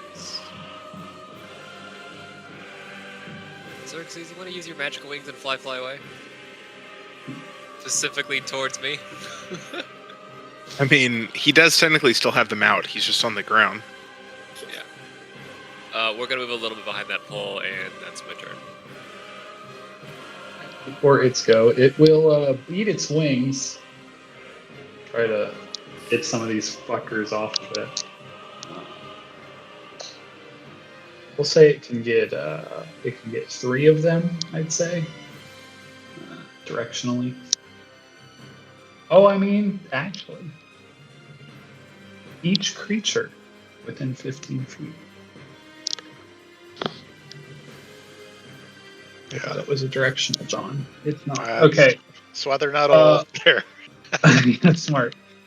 So it'll wing attack. I need dexterity saves from the little bastards. Is it a half damage thing because they only have 5 hit points? I don't think it's half damage actually, because this is the one that Croft got away from. Succeed or take bludgeoning damage or be knocked prone. Yeah, so it's not. All right. They could save. Full stop. But if they don't save, they will. They will be dead. Okay. Save. Fail. Save. Fail.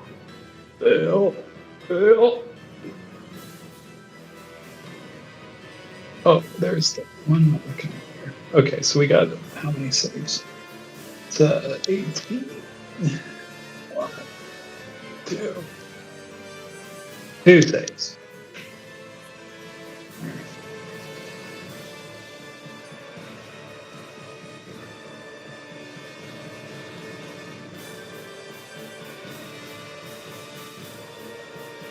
Alright, so 2 snakes remain.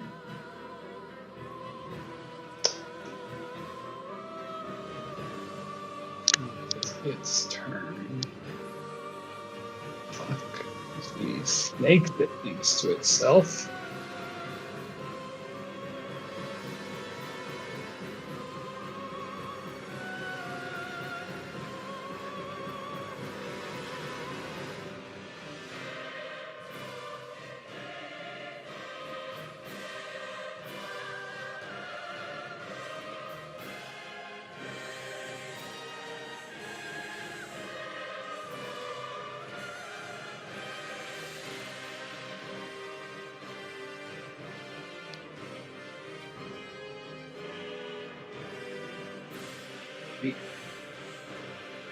Fuck these little snakes.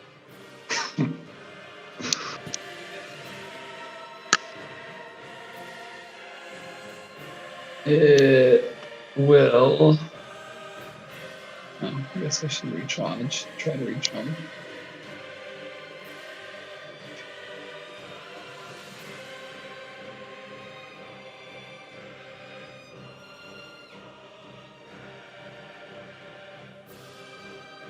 Alright, I'm gonna fucking waste some attacks on these two snakes. First talon against the snake. Second talon against the other snake.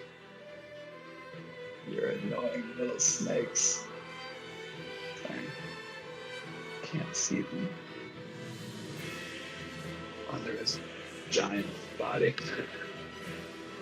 Then it will land. Try to peck Xerxes. So there is a beeping sound.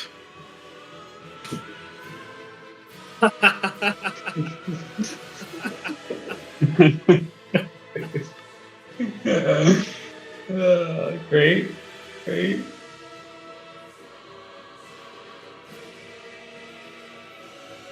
Amazing. Alright, dex save from the big dog.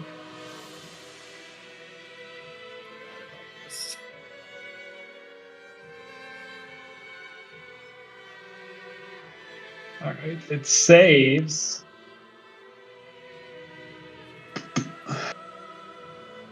And you ride 15 feet away. Amazing. I'd love to have seen that thing knocked prone by one of Xerxes' explosions. That would have been very nice. Good. That was the last thing I had up my sleeve, guys. I'm completely out. The bad news is it still has a lot of movement. But maybe it's like disoriented, you know? Yeah, it sees Doug over there in the corner. Mm-hmm. It will waddle. Few little steps. Like a chicken. Go for the peck. The I final guess I peck. technically have the dodge action. You do have It's dodge. disadvantage, yeah. Oh, this is a disadvantage. As it pecks. 23. It doesn't even matter. 23. The massive head of this thing. Permadeath or Death Saves? Not permadeath. How much damage was it over? That's a good question. Because we're half on the 17. We might be kind of close. 28.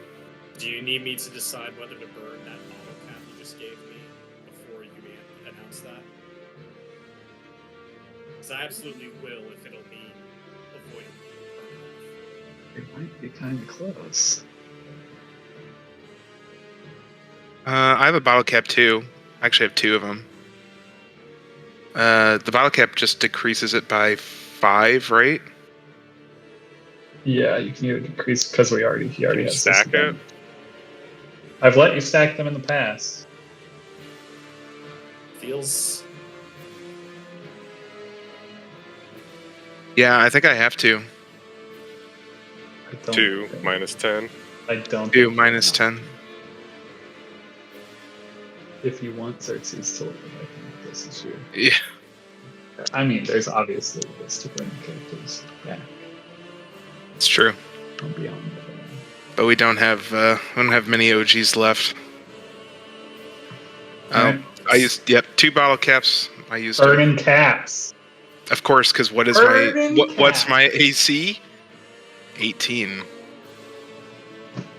Oh, Oh, jeez. Gotta burn 2. Yeah. Alright. So there you go. Okay.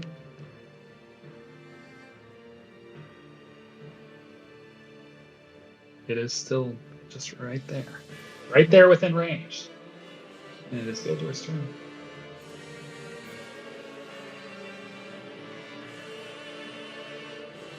As the dust kind of settles around Xerxes, you see him somehow, still laying there. He's standing, but as this big chicken looms above him, on fire. We know 18 hits. Do we know the 17 miss? yeah, I think so. Yeah, 17 does miss because we have had. Because Xerxes did a triangle of trust on like a 17 and then rolled 17. I'm just doing math in my head.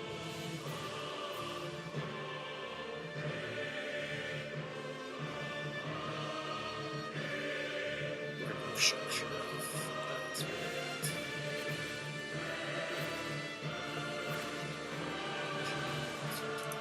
Alright. First attack.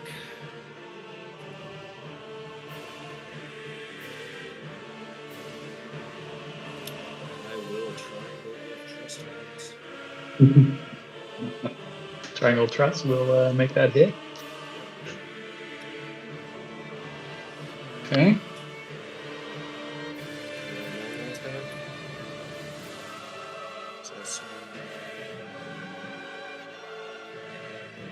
For you?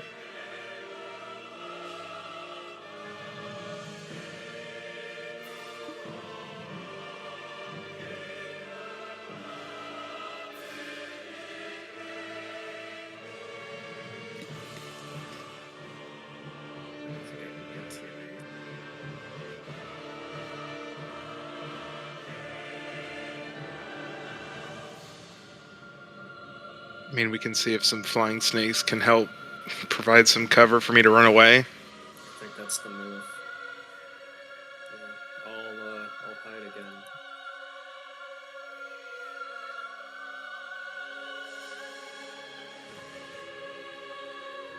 Alright. I'll move.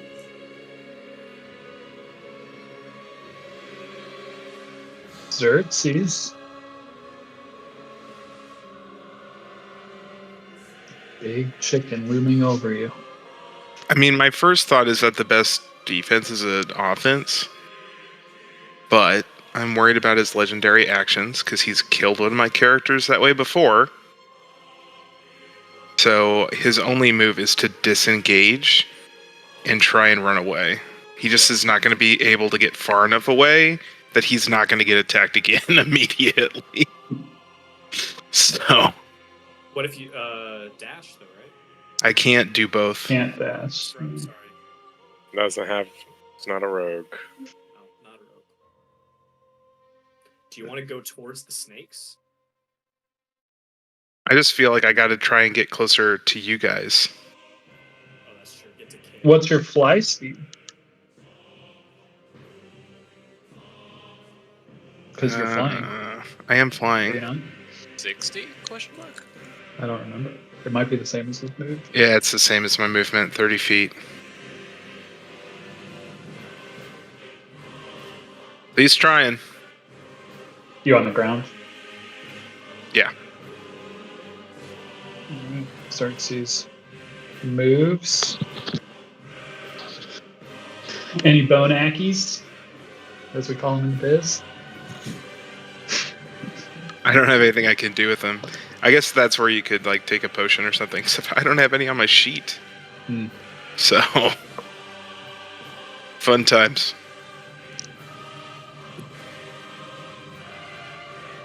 The owl.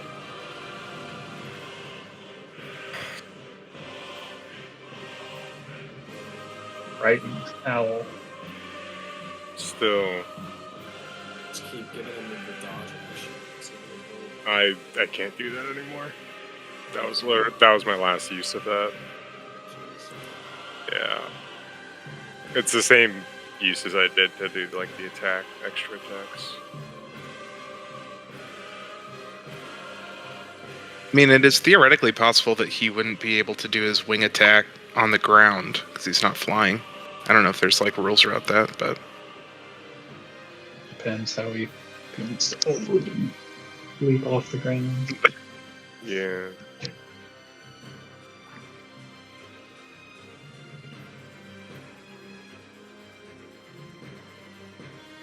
Also depends this thing's motives at the moment.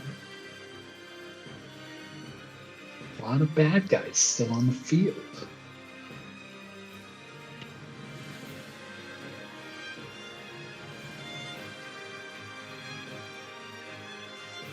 But forget all those flying snakes.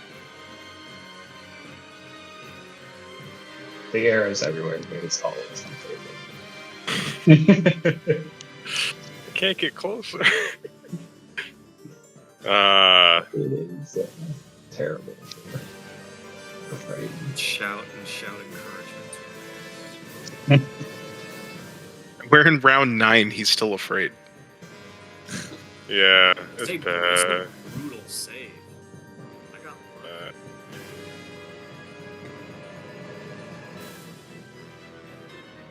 Round 7, I think, actually. Yeah, because we had the build up. That's right. Yeah, I think the first save two. came in like Yeah. maybe 5. Oh, man. Nothing I can do.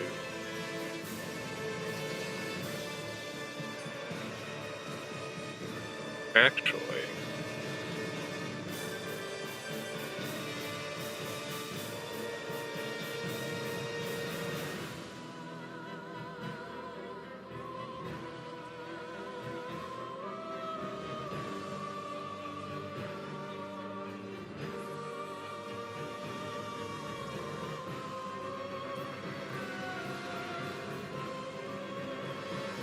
No. Oh, he has points.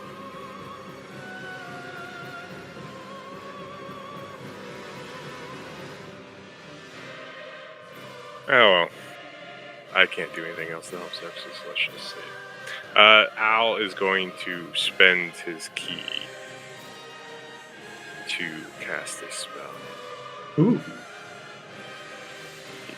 He claps his hands together in a prayer of motion, looking towards Xerxes, and a sphere of darkness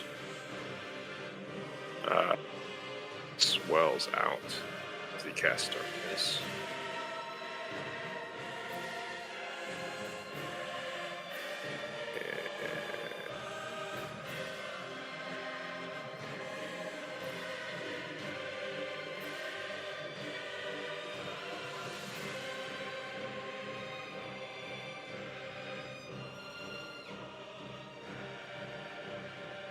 Was Xerxes one of the ones I could see in magical darkness?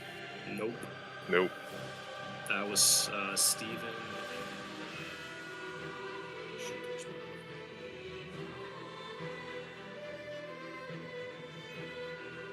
and Lagando. Oh yeah. Mm-hmm. Okay. Put it there. Go. Should be on that. Yeah, you could stay. Boom. And that is good. Oh, hide is a bonus action, I guess. Baylig. Where is the darkness? I can't see it. On the other side of It's not on the map. basically it's on the map for me. It's just Hold on. Let me. cool. Is it there now? Now Let it's me gone. redo it. There you There we go. There we go. Yeah. Can you see I it? didn't want to annoy everyone with my incessant majoring all the time. I could see it all the time. I love it. So.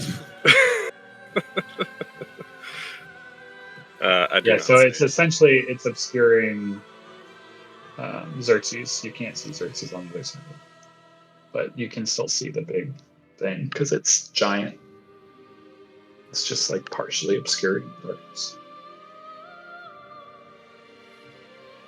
And that, did you say the bird is on the ground? He is on the ground right now. Xerxes? Yep. Oh, dang it, I can't do it. It's concentration. Can I hold a spell for after the snakes take their turn? You can't hold when you're holding a spell. You're concentrating on it, so you would drop Okay. concentration on the snakes. Nope. He will take movement.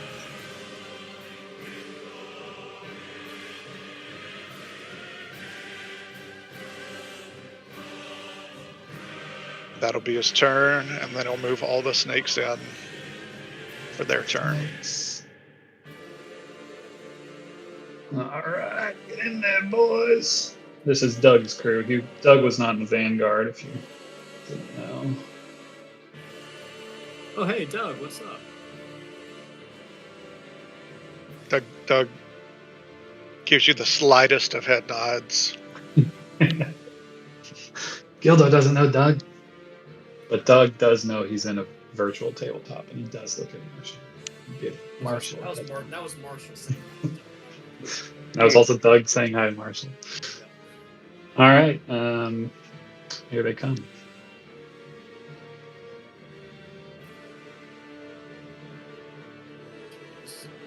Is that 5? There we go. 8. Okay. Alright, that turned. Started Open that. this up. Let's start that. There's. This is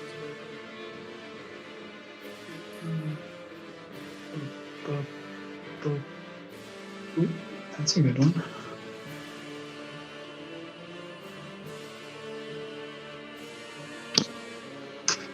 All right. Some good hits from the boys.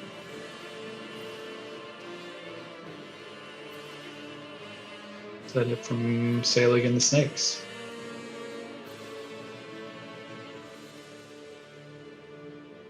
I presume yes. Yeah, that's it. Okay. When the snakes are done, it will immediately try to fucking throw them off. Can't hear you, Michael. Really? I can hear you. I can hear him. Still, I lost great. I should have assumed it was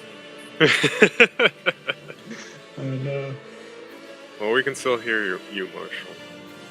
yeah, we can hear Marshall and Michael apparently. I hear Michael. I think we know what to get Marshall for I'm- Christmas. I'm gonna wing attack. I've tried multiple headphones too. It's truly the computer.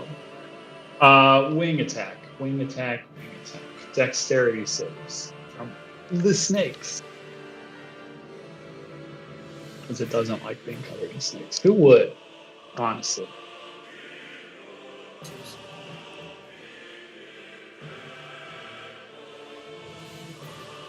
Things are bad. Goodness snakes.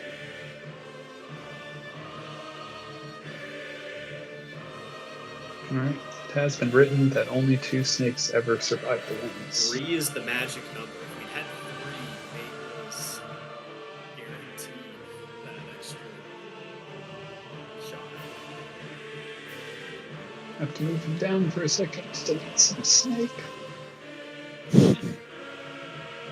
Well, the darkness does bring up an interesting thing, because he has blind sight, but that doesn't necessarily mean that he could see in the darkness. Well, we don't know if he has true sight. It's also He doesn't, because he didn't hit through my shadow cloak.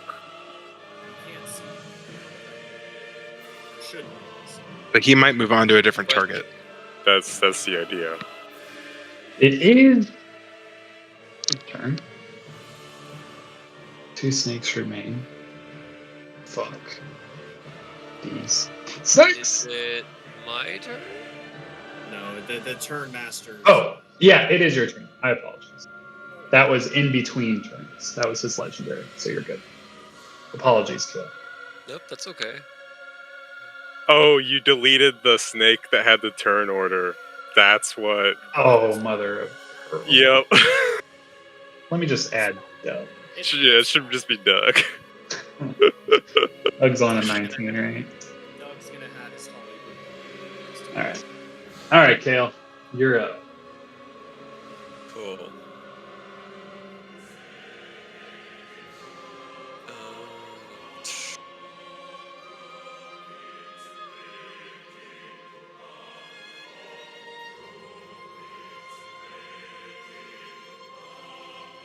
Get there.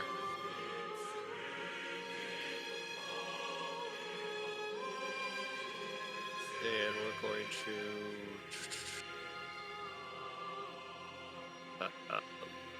use the thing. to Magic missile get- against Xerxes? Oh my gosh. I Close. can't believe you would do that. We're not attacking Xerxes, we're attacking your chicken.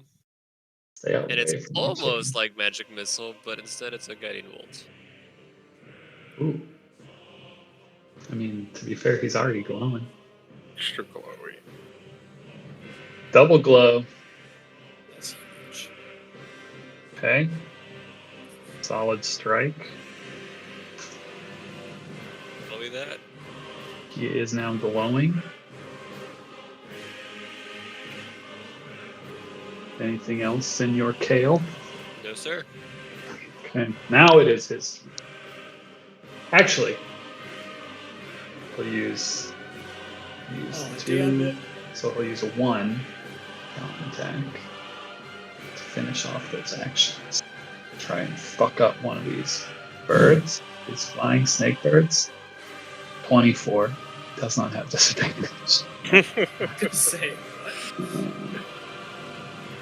Kills non-Doug, assuming. 24 hits. Now it is his turn. He has to waste 1 attack on these fucking snakes. Talon against poor Doug. Rip. Super rip. Doug had to die. So That was big. That was big. The question is, where do we go? Question is also, how tall is said chicken? I mean, very tall. Like, Over 30 feet. so,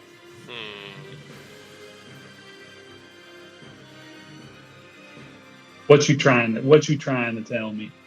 I'm trying really hard not to help you. Stop talking, Bartlett. What are you doing? You're not gonna Shut up. No, I mean, let's just he's focused. He is society. But don't you worry. Oh. There's a roll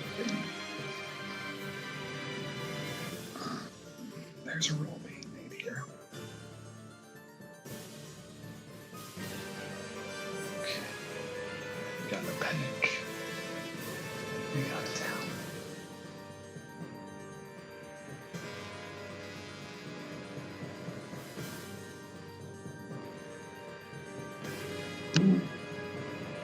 It's interesting.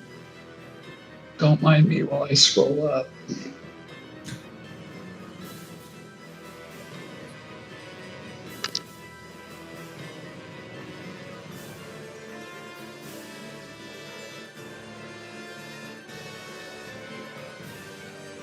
The interesting thing here is I don't think a single one of our characters pretty much can't get hit.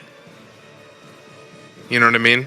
Like pretty much every attack is a guaranteed hit against every single one of our characters. Oh yeah, virtually. It's like maybe 10% chance at best. Only able to get 3 misses on me because of dodge and cloak. Okay, it flies over towards the center. And with its first talon, it strikes down at Gildor, which it can apparently see Jeez. with its perception. The scroll up was for. So the first talon is against Gildor. 32. And then it will peck down against Kale. Finish out I'm its I'm turn. uncanny dodge. Okay. So, boom, boom. It could get 2 targets. And it's like 5 feet above the ground. And that is its turn.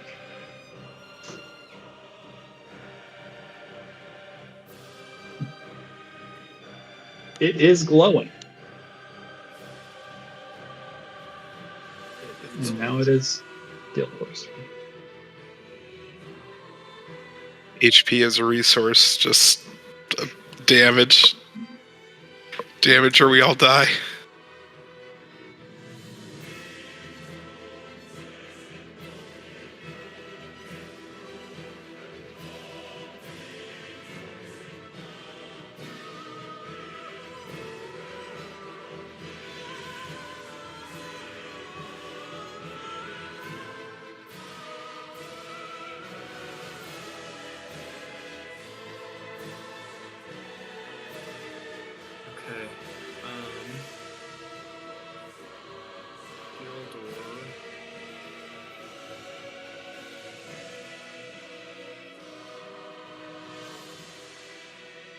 will pull out an arrow. And it's glowing, so I got advantage. It glowing.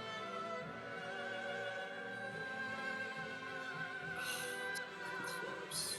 31.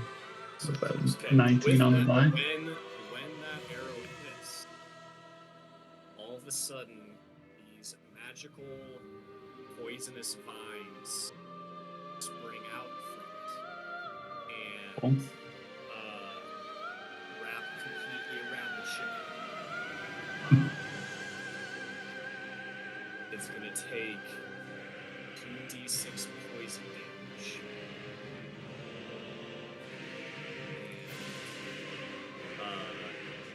We'll take 2d6 slash damage the first time it moves 1 foot without teleporting. It can use its action to move the arrows against the strength. Cool.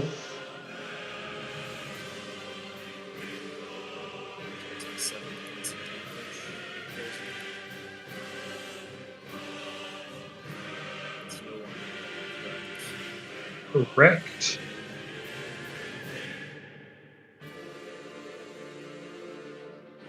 Doesn't matter. I will use my bonus action to disengage.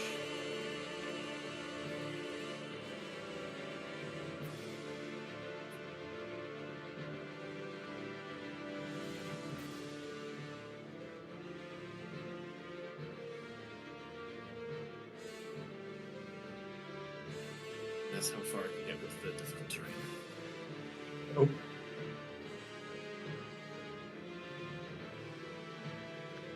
Alright. Is that it for Gildor? That's it. It will talent attack, as it's wont to do.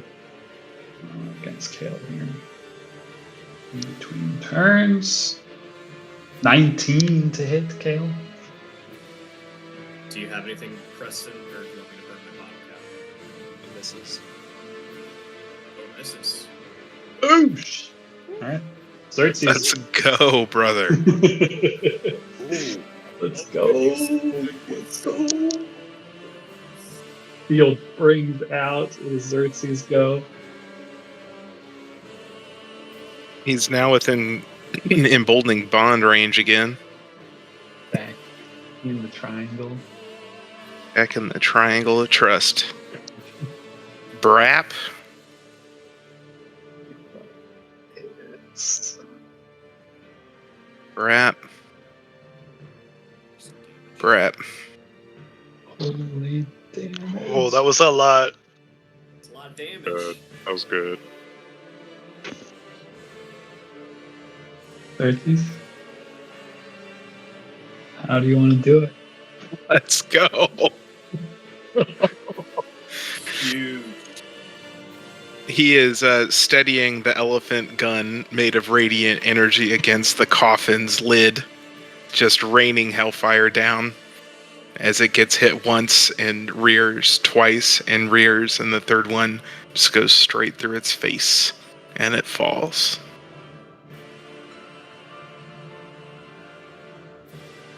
With the shield still glowing around Kale, just standing in front of it, you see this massive, fiery beast just fall to the earth next to Kale.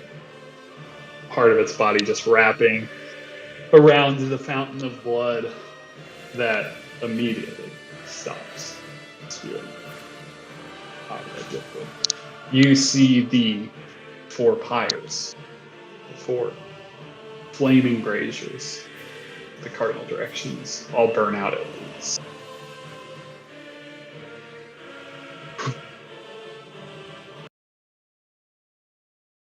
And you guys are out.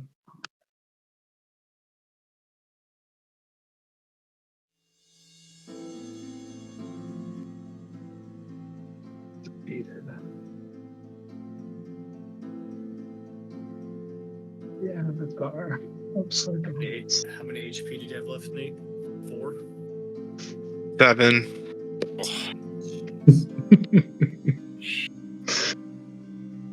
Just for That's fun. that's when you don't have a tank, you just you take your 100 hit point character and you just get hit, and then you have 16 snakes take hits. And you run, and You have a Stegosaurus take some hits. The charge of the Doug Brigade will be forgotten soon.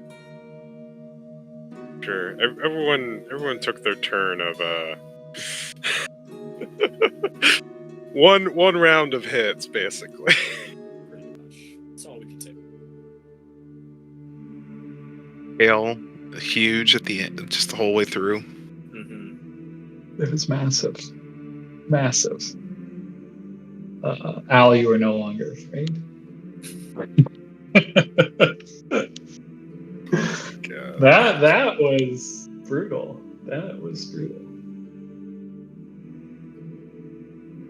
This room that you're all standing in, as this body kind of falls, and you watch it just kind of burning there. The fire is slowly dying down around it. The room that was once covered in this sea of unending, like this fog-bound area. The fog kind of slowly swirls away, and you can begin to see through it. And then eventually, as it kind of just fades, you find yourself in a chamber, one much too small to have held the battle that you just took part in. It's only about 40 feet across by 40 feet square. And it's all made of worked stone. The ceiling rises into darkness. And there's no signs of doors or any signs of egress from this room. The only thing that remains in the room from where you just were is the massive burning condor, yourselves, and that's it. In the body of Sargonis Truthbender, or no? Yeah, his body is there. Just no rubble, no fog, and no fountain. That giant corpse, not the Sargonax corpse, but the giant burning bird. It slowly starts to like crumble into ash as it burns into this just kind of large pile of ash on the stone floor. And as you're all kind of catching your breath, just watching the room transform in front of you, there is this sudden flash of white light that you each kind of quickly realize is not a flash in the room, but like a flash in your own mind, your own eyes, your own vision just kind of flashes quickly. And then it flashes again. And then it flashes again, and things become difficult to focus on exactly what you're trying to focus on in the room. The edges of your vision begin to blur and darken, like vignetting. But then everything clears. And the massive condor that was kind of burning, turning to ash, is gone. Like its body was never there to begin with. Instead, all that remains is a small ashen effigy, no bigger than a fist, glowing with the subtle hints of fire once burning. The chamber that you're in still looks the same, 40 feet across, shaft climbing up in the darkness, but the work stone walls seem to have aged. They're cracked, decrepit, much older than they were just seconds ago before those flashes of white light.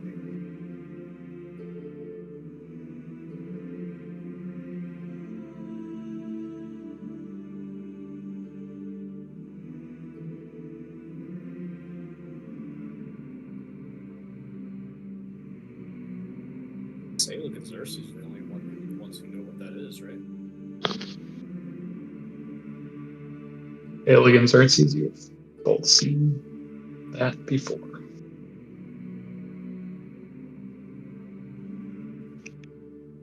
Xerxes will just kind of take a look at it and kind of coughing up blood, he'll say, "That right there is what this was all about."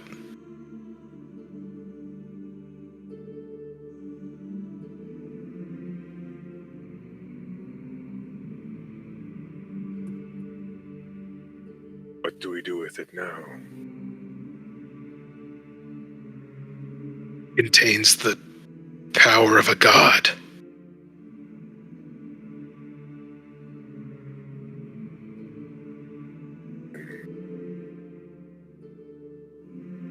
When one of us touches it, we take it in. You're brave enough.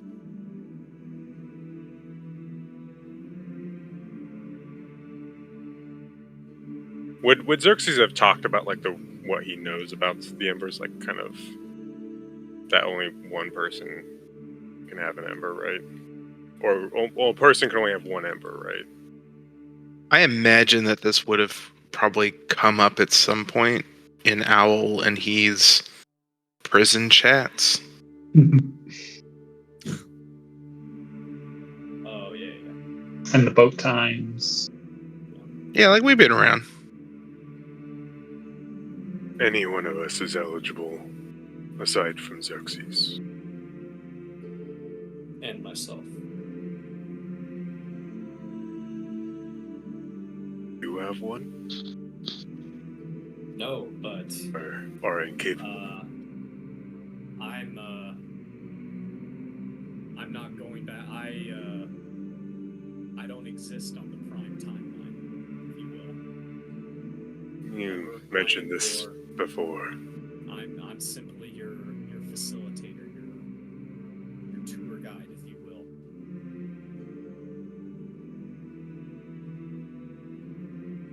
So, one of the three of you, Kale, Owl, or Salig, have to take it, and hopefully this will get you back to the prime timeline and undo the great evil that's being done. We'll look to Salek, knowing that he is also like Xerxes in this timeline. It should be you, should it not?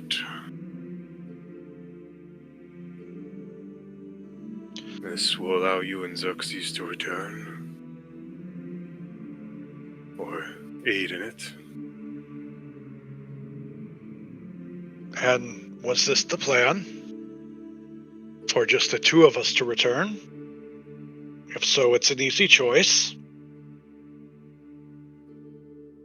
Before you take it, as we don't know what will happen, I do want to tell you and Xerxes one thing. The me in your prime timeline has met up with Anna. And Sarah and myself traveled to the Labyrinth Wilds in seeking of my order's home. Zu, the unseen sanctuary. If you wish to find her, seek it out.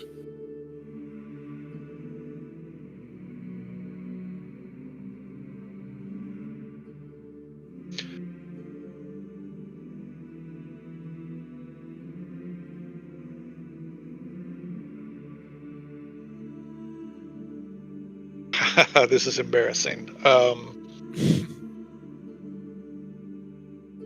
Anna and Selig have crossed paths, yes? Yes. Was she a part of? She was a part of the assault on Briarwood. She was a part. She died during the assault on Briarwood. Okay. Yep. You would have known her for like 2 days. Well, she would have been revived, resurrected. Yeah, she was Oh, resurrected. that's true. Reincarnated She was reincarnated in by Selig. Yes, there we go. Now it's coming together. Yeah, she was reincarnated by Selig in Selig. What did Yeah, she she was the reincarnate first, She was as? the first to fall. I was about to say half elf or human or something. She was Strangely almost fitting. Yeah.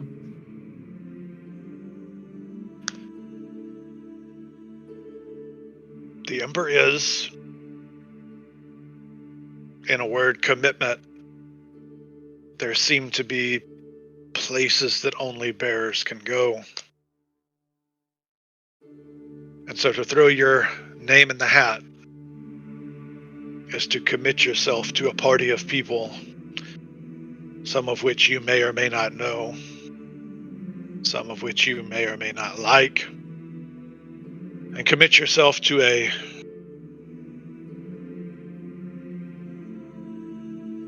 battle that will be unbelievably challenging and testing. It's not something that even every adventurer would choose to undertake.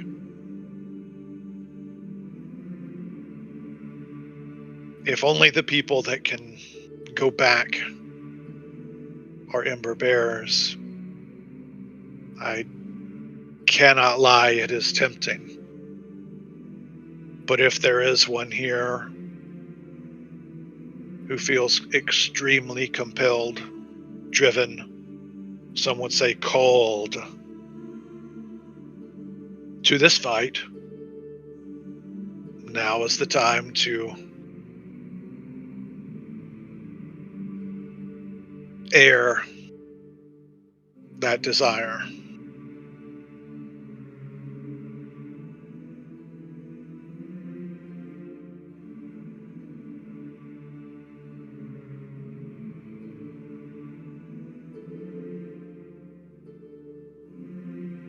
Gale's shaking his head no. So that leaves Owl, and unless you were not referring to that, Yeah. No, it was. that leaves Owl and Selig. The dead Selig, body it of was just a Sarganax couple days raises his ago when you hand. talked about vengeance and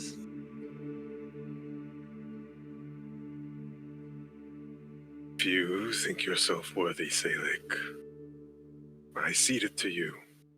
And he gives a deep Greyforge bow. If a little stiff. Say they go move toward the idol. And we'll say maybe where just Xerxes can hear.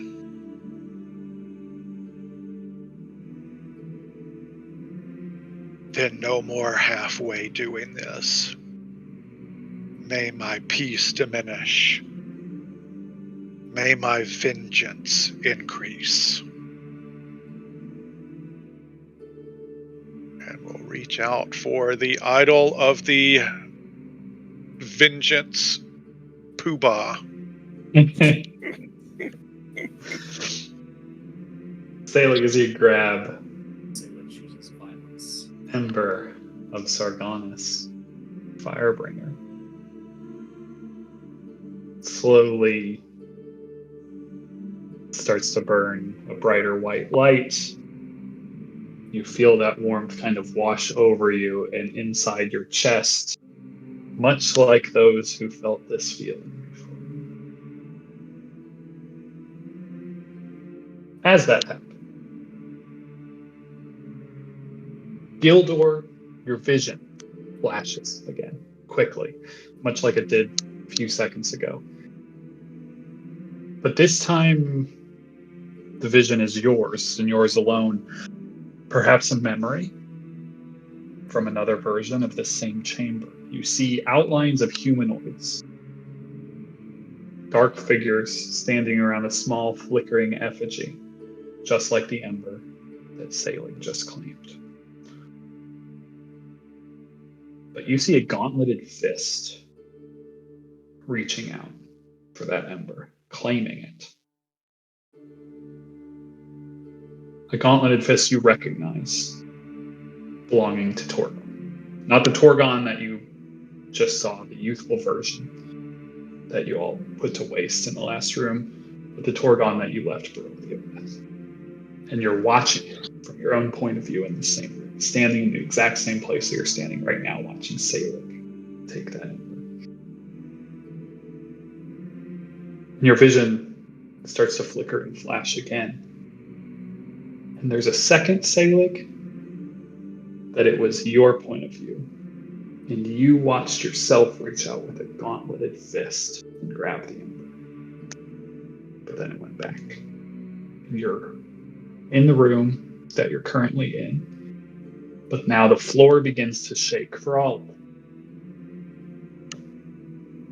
And then suddenly jolts up, rising, similar to what we would consider an elevator in our world. Going up the massive shaft that you guys had apparently traveled all the way to the bottom of. I will throw this ember out there. I click show players. Does that work? Yep. Hey. The warrior, divine ember. As the fires of dawn fade, these embers may be all that remain of the last divine pantheon, now entombed in the ash of the celestial realm. The divine ember of the warrior is a remnant of the firebringer, Sargonus' divine spark. A mortal attuned to this ember in its current state gains access to the following.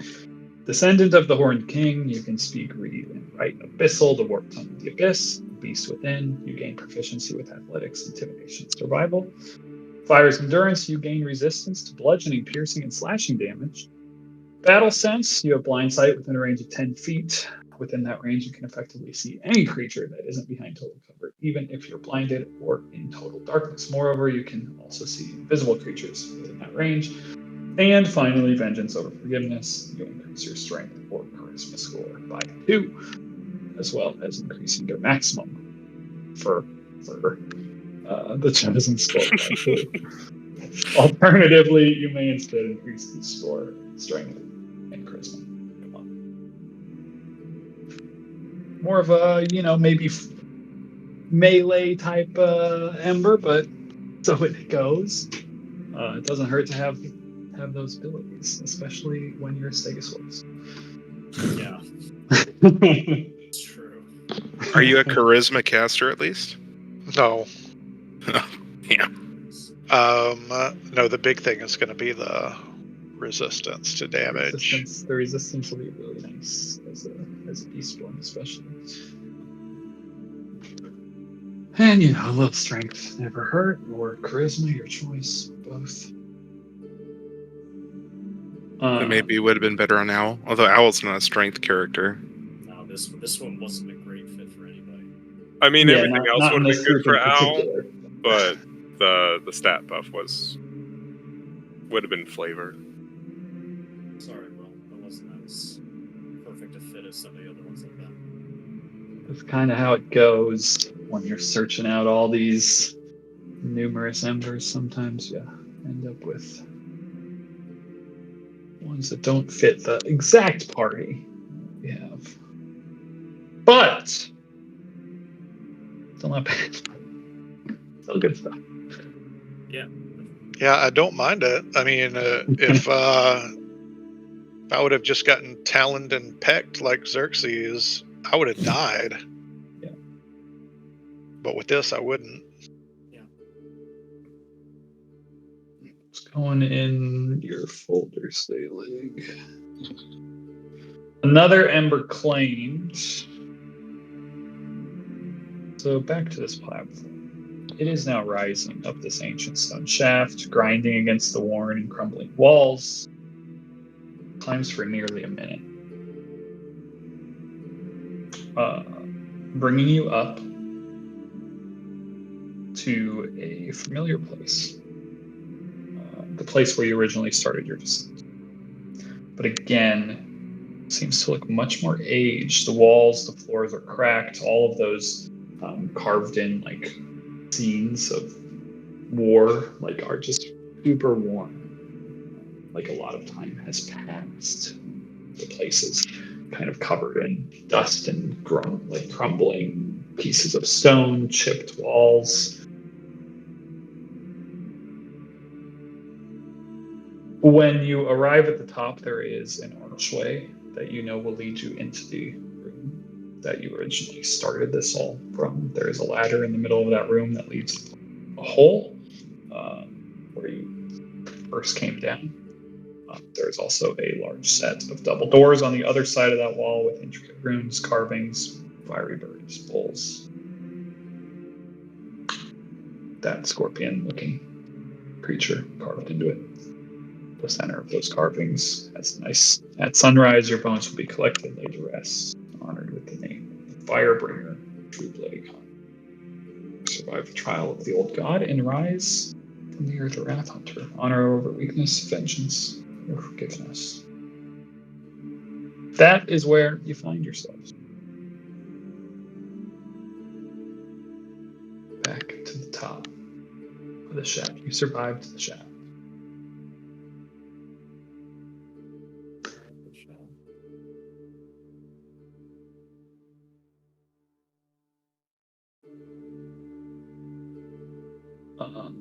Sarganak's Truthbender is still with you, dead as he is.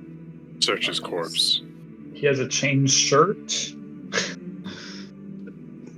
short sword, short bow, some arrows, and He should have one cool item. he does a mask, I believe. You can put this with the others that you had found. The delicate onyx masquerade mask with intricate designs of a fiery bird in flight.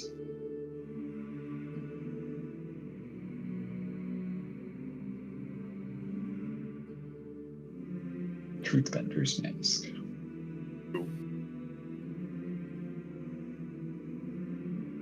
So you still have some stuff to identify. Yeah, we got to do it once a day with Xerxes.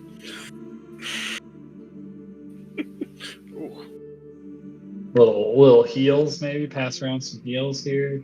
Short rest. What do you guys want to do? Long rest.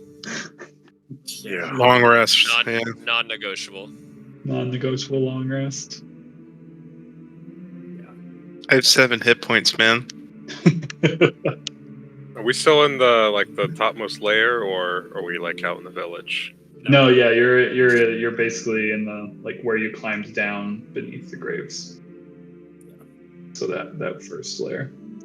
The room is old, decrepit. Does not look nearly as fresh, I'd say, as when you first entered. There's only 2 points, well, technically 3 points of entrance, but one of them you just came up.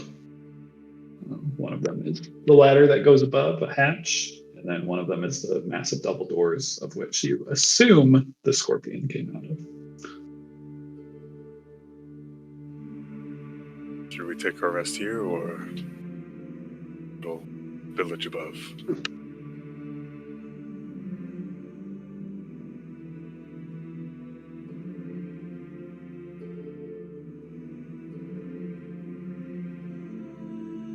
I mean, we kind of cleaned it out, right?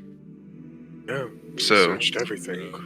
We assume, other than those two doors, that's the only reason I'm pausing. I agree with you. It's just if we're wrong, something's coming out of those doors, or something. Whereas if we're wrong with the village, it's just that coward of a cult leader who bamfed somewhere randomly.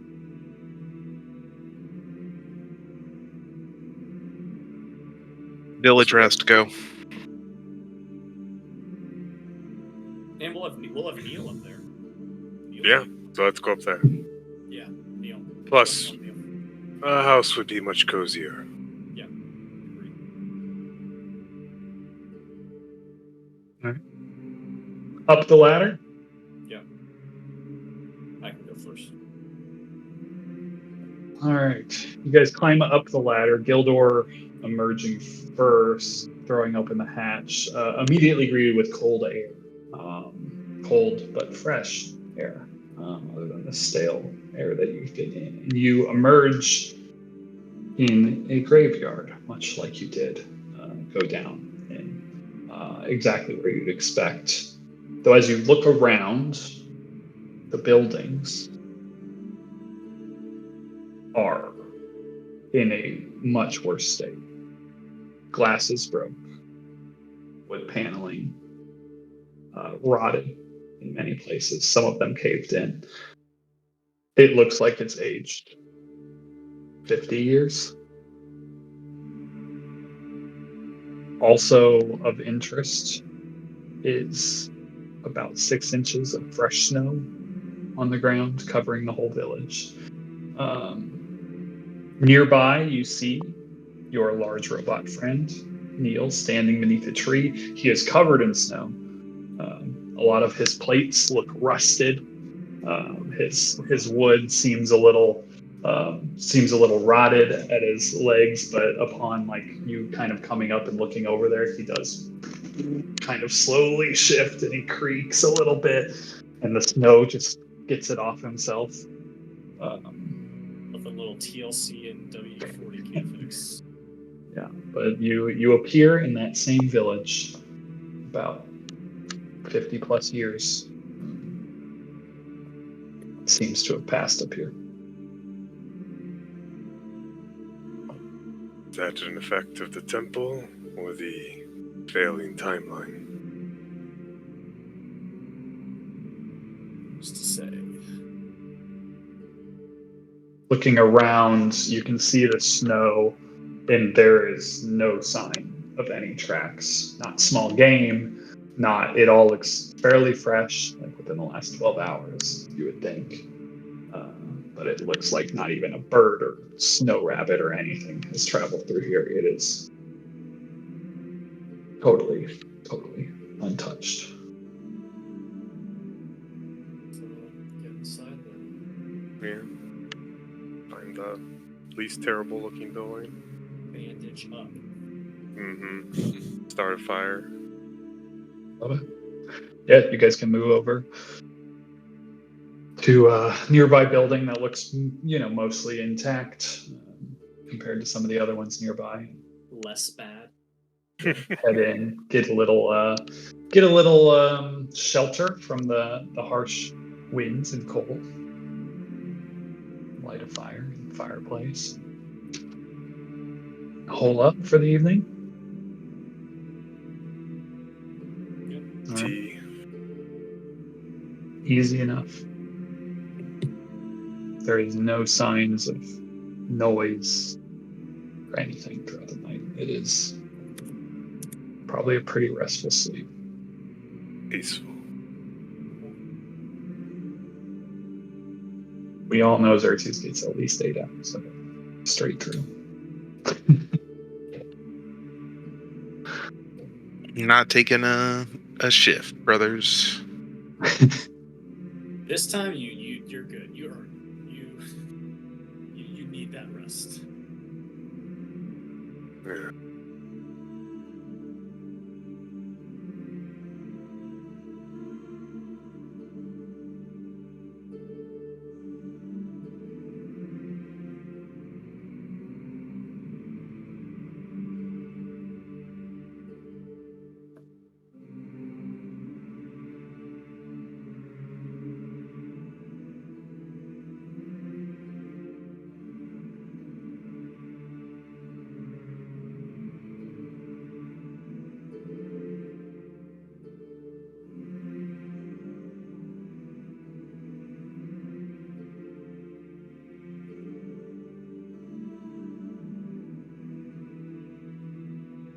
All right.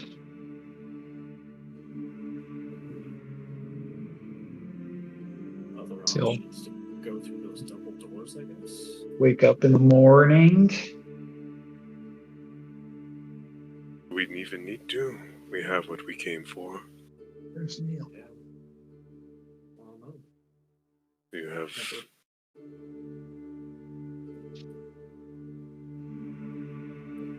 What was the next step, Gildor? I don't remember.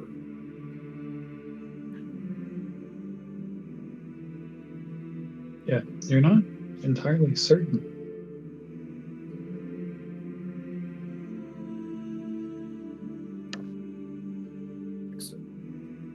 How could you? When we wake up in the morning, does it look like only 8 hours have passed?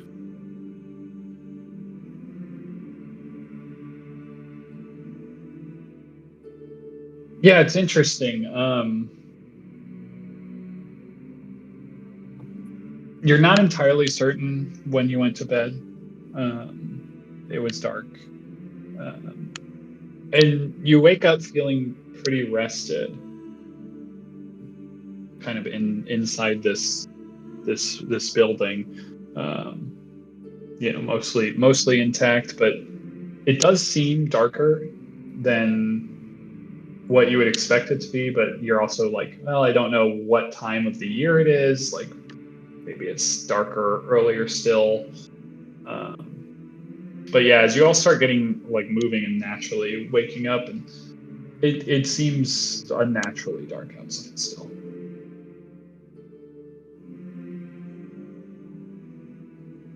Go check it out, I guess. Assuming outside still looks the same, undisturbed snow. Yeah, you walk outside, or Eerily quiet.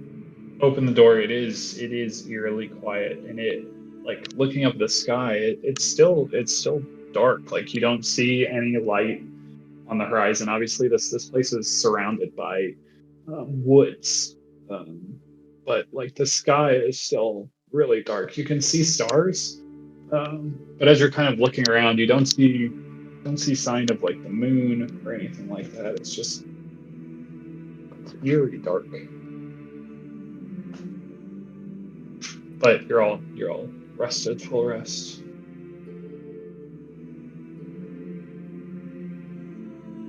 And yeah, the snow seems totally undisturbed in every direction. Just looking out from around this house, kind of in the villages, near the village center, just by the graveyard.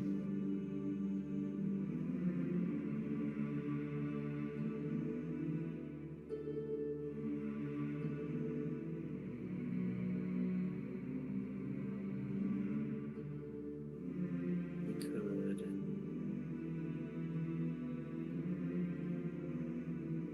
head back towards Great Forge, go back down the temple. Still bothering you? What's that?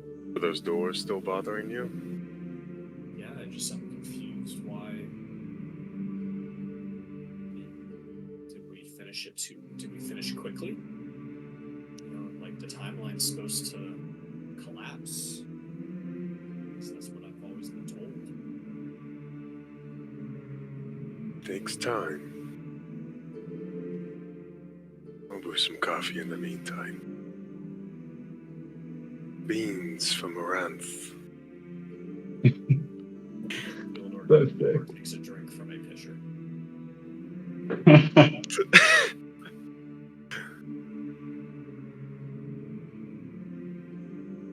I bet Maranthian coffee slaps. They're roasted just right. Oh, yeah. Super highbrows. Mm-hmm. Really rich. Super hipster. And they Cafes everywhere. Too. They tell you it's better. Love the cafe. That Krazikian stuff. No. Not for me. Sorry, Kale. Yeah, so you guys kind of slow morning, getting all your thoughts together, having maybe some nice coffee, a little breakfast. Then what? sky does not seem to be bright, like you would expect it. Like you would expect it might. Could investigate the temple once more. Peek in those doors. As well. At the very least, cross it off our list.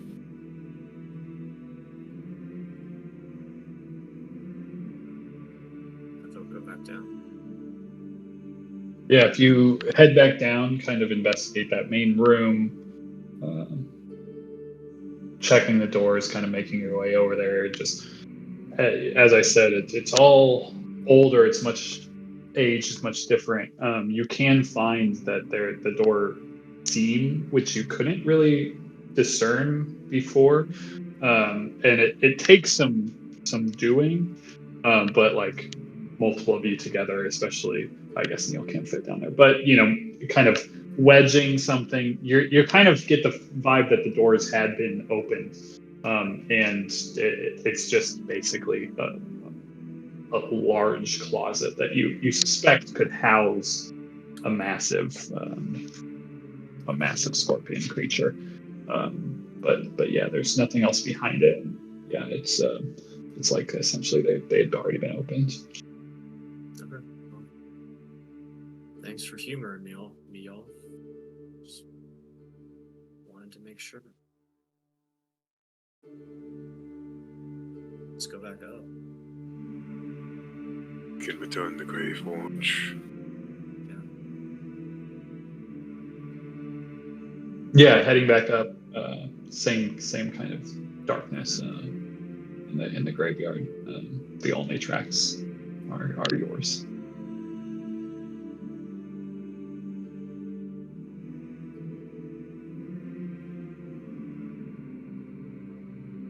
How far was this place from Greyforge? Or like the walls, I guess? Because we're on the other side of their wall, right? There is no wall. Right, that's right. But you would be on the other side if there was one in your timeline. No. If you knew about the specifics of the wall.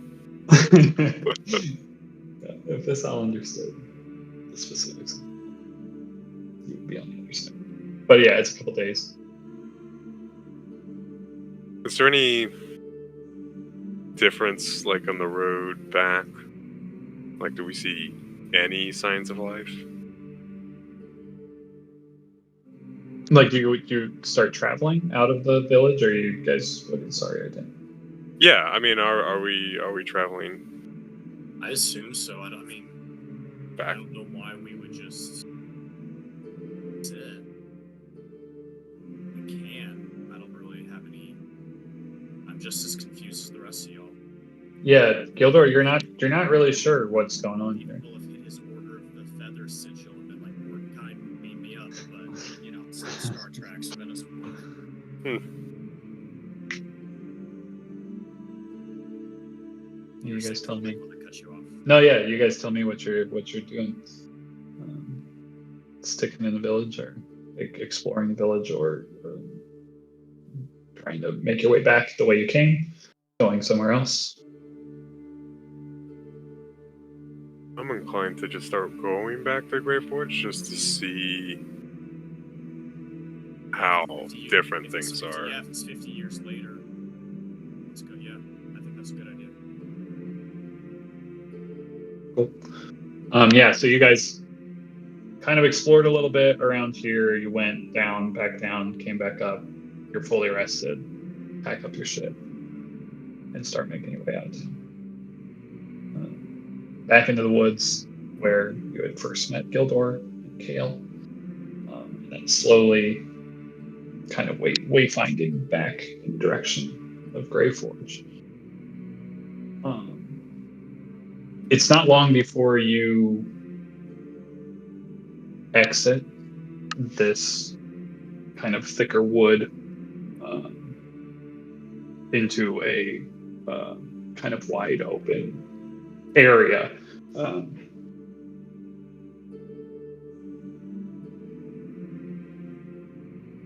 Still just kind of like, I guess a clearing is a better sense, because there's still trees kind of hugging both sides. It's probably the size of a couple football fields, this area.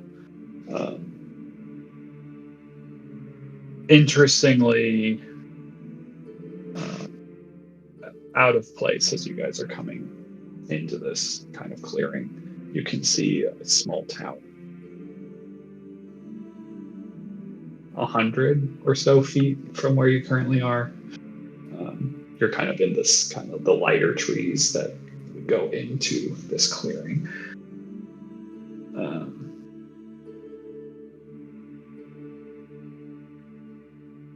Those of you that traveled this direction before would not recognize this place. You're not sure if the clearing was here. It might have been. You might not have came directly through here, but you think you passed by close to here. You definitely didn't see a tower.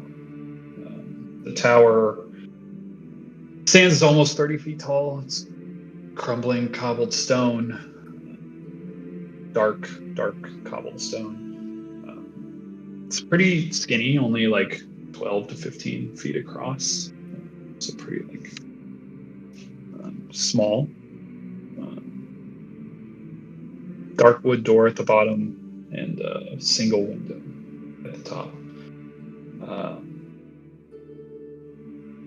There seems to be kind of a little bit of glowing, flickering light inside the window, but it's hard to tell. But it doesn't look completely dark. It doesn't look like just a black hole. There's a little bit of flickering light. There seems to be something kind of piled up next to the door, like small wooden. They might be barrels, they might be boxes. Hard to tell exactly from this distance and just with all the snow cover. And interestingly, finally, beside the tower, kind of half visible from the angle that you guys are coming, is a black carriage, just sitting there in the snow.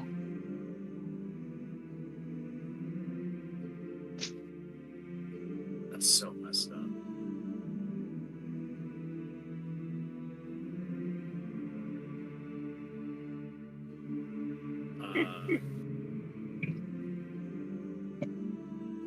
That's okay. I was going to spend some key to cast a spell. Gathers the shadows around to give the party cover as we approach. Nice. The shadows kind of come off of Al a little bit and hold a little tighter to you all. Would you prefer to not use your key points for that?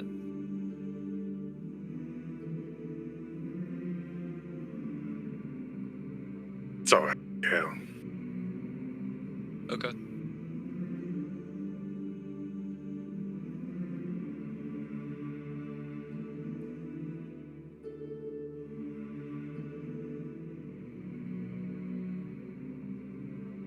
Gildor Say we approach. Want to creep closer and get a better view of the carriage. Okay, yeah, you can kind of circle if you want to stay a little more in the cover of the trees, to get a better view of the carriage. Yeah, you see there's this just jet black carriage, and as you get a better look of it, you can tell that there could be horses that would draw it, but there isn't any horses. It's just the carriage just sitting there, and on top is what appears to be some rope and crumpled cloth or something from this distance. It's hard to tell. Like a body. Yeah, it kind of looks like it could be a body. Gildor, this carriage is familiar to you. Yeah, no, I'm very aware of what the carriage is. Gildor is in a cold sweat. The tower does not seem like familiar necessarily to Bildor, but the We're not carriage does. surrounded by water, right? We're just in a clearing. Yeah, just a clearing. Doesn't seem to be like a frozen lake or anything. What spooks you? You think it to be a trap? That's vampire. Vampire carriage.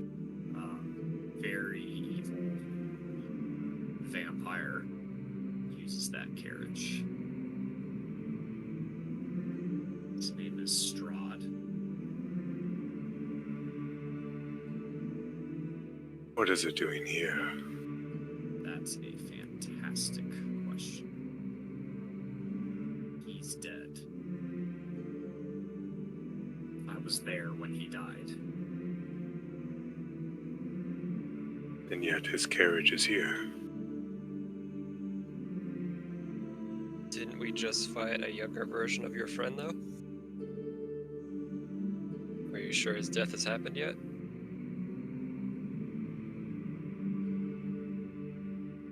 In this timeline at all. I will pull out of my bag a wooden stake that is on my character sheet. I mean, Gildor would probably have those no matter what. Oh yeah. I believe that. And we'll walk forward towards the tower.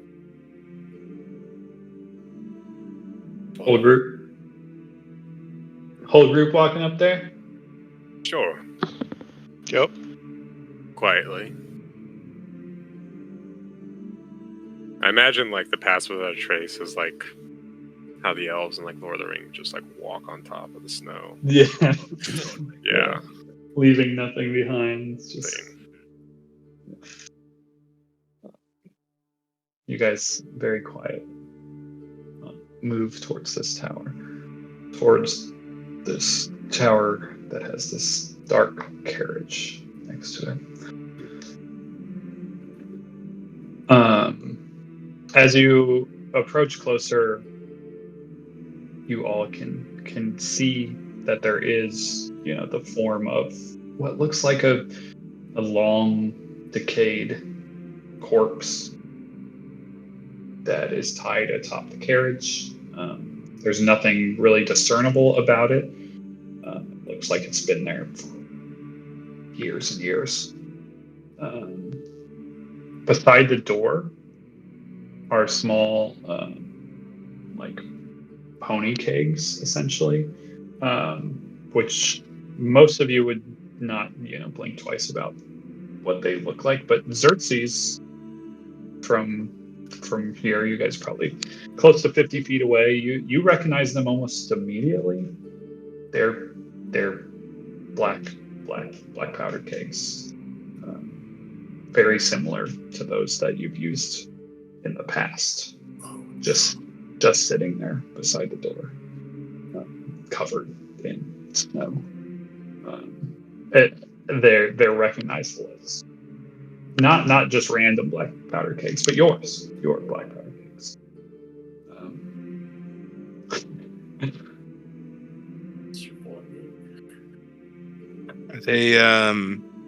Are they like they're just chilling by the door, or are they in Yeah, they're just sitting. They blow look up just. the door position? They're just sitting next to the door, just sitting there.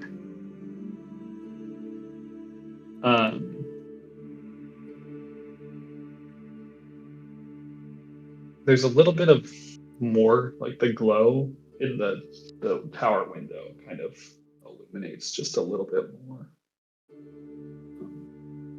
Kind of flickers. And then the door, the tower slowly begins to open.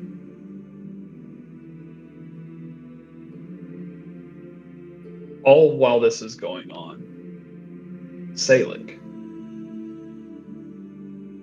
you hear a voice inside your mind. It's a woman's voice. Older. You were finally beginning to figure it all out, weren't you, little worm? You've always been clever, a businessman, someone who built something from nothing. Was it greed that got you there? Or was it necessity, instinct, survival? You should no doubt be dead, just like your old friends, just like Snowball. Yet here you are. Why? Because you seek something more. Something for yourself. For you know, when the end times come, only the strongest will survive. Those times are nigh. Don't let guilt hold you back from greatness. You've stood idly by for too long. How will you stand amongst the 12 before the Saldanis? Everyone else holds more power than you. You watched what he did to your old friends. Do you actually think you'll ever be ready for the muster? If you don't first embrace the true Selig and finally cast aside the pretender, join me. Join us.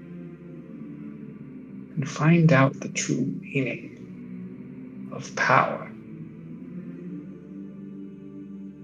And you can just see this shadowy outline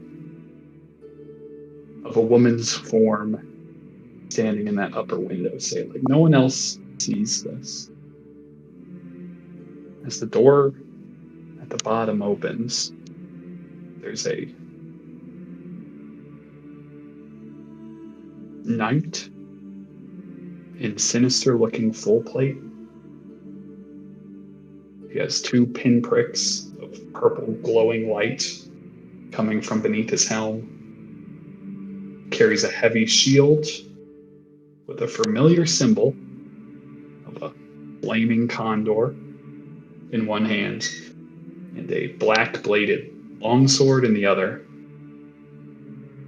Most noteworthy, though, as he steps out of the door, are the 2 massive off-white bone wings extending from its back. That's where we're starting next week.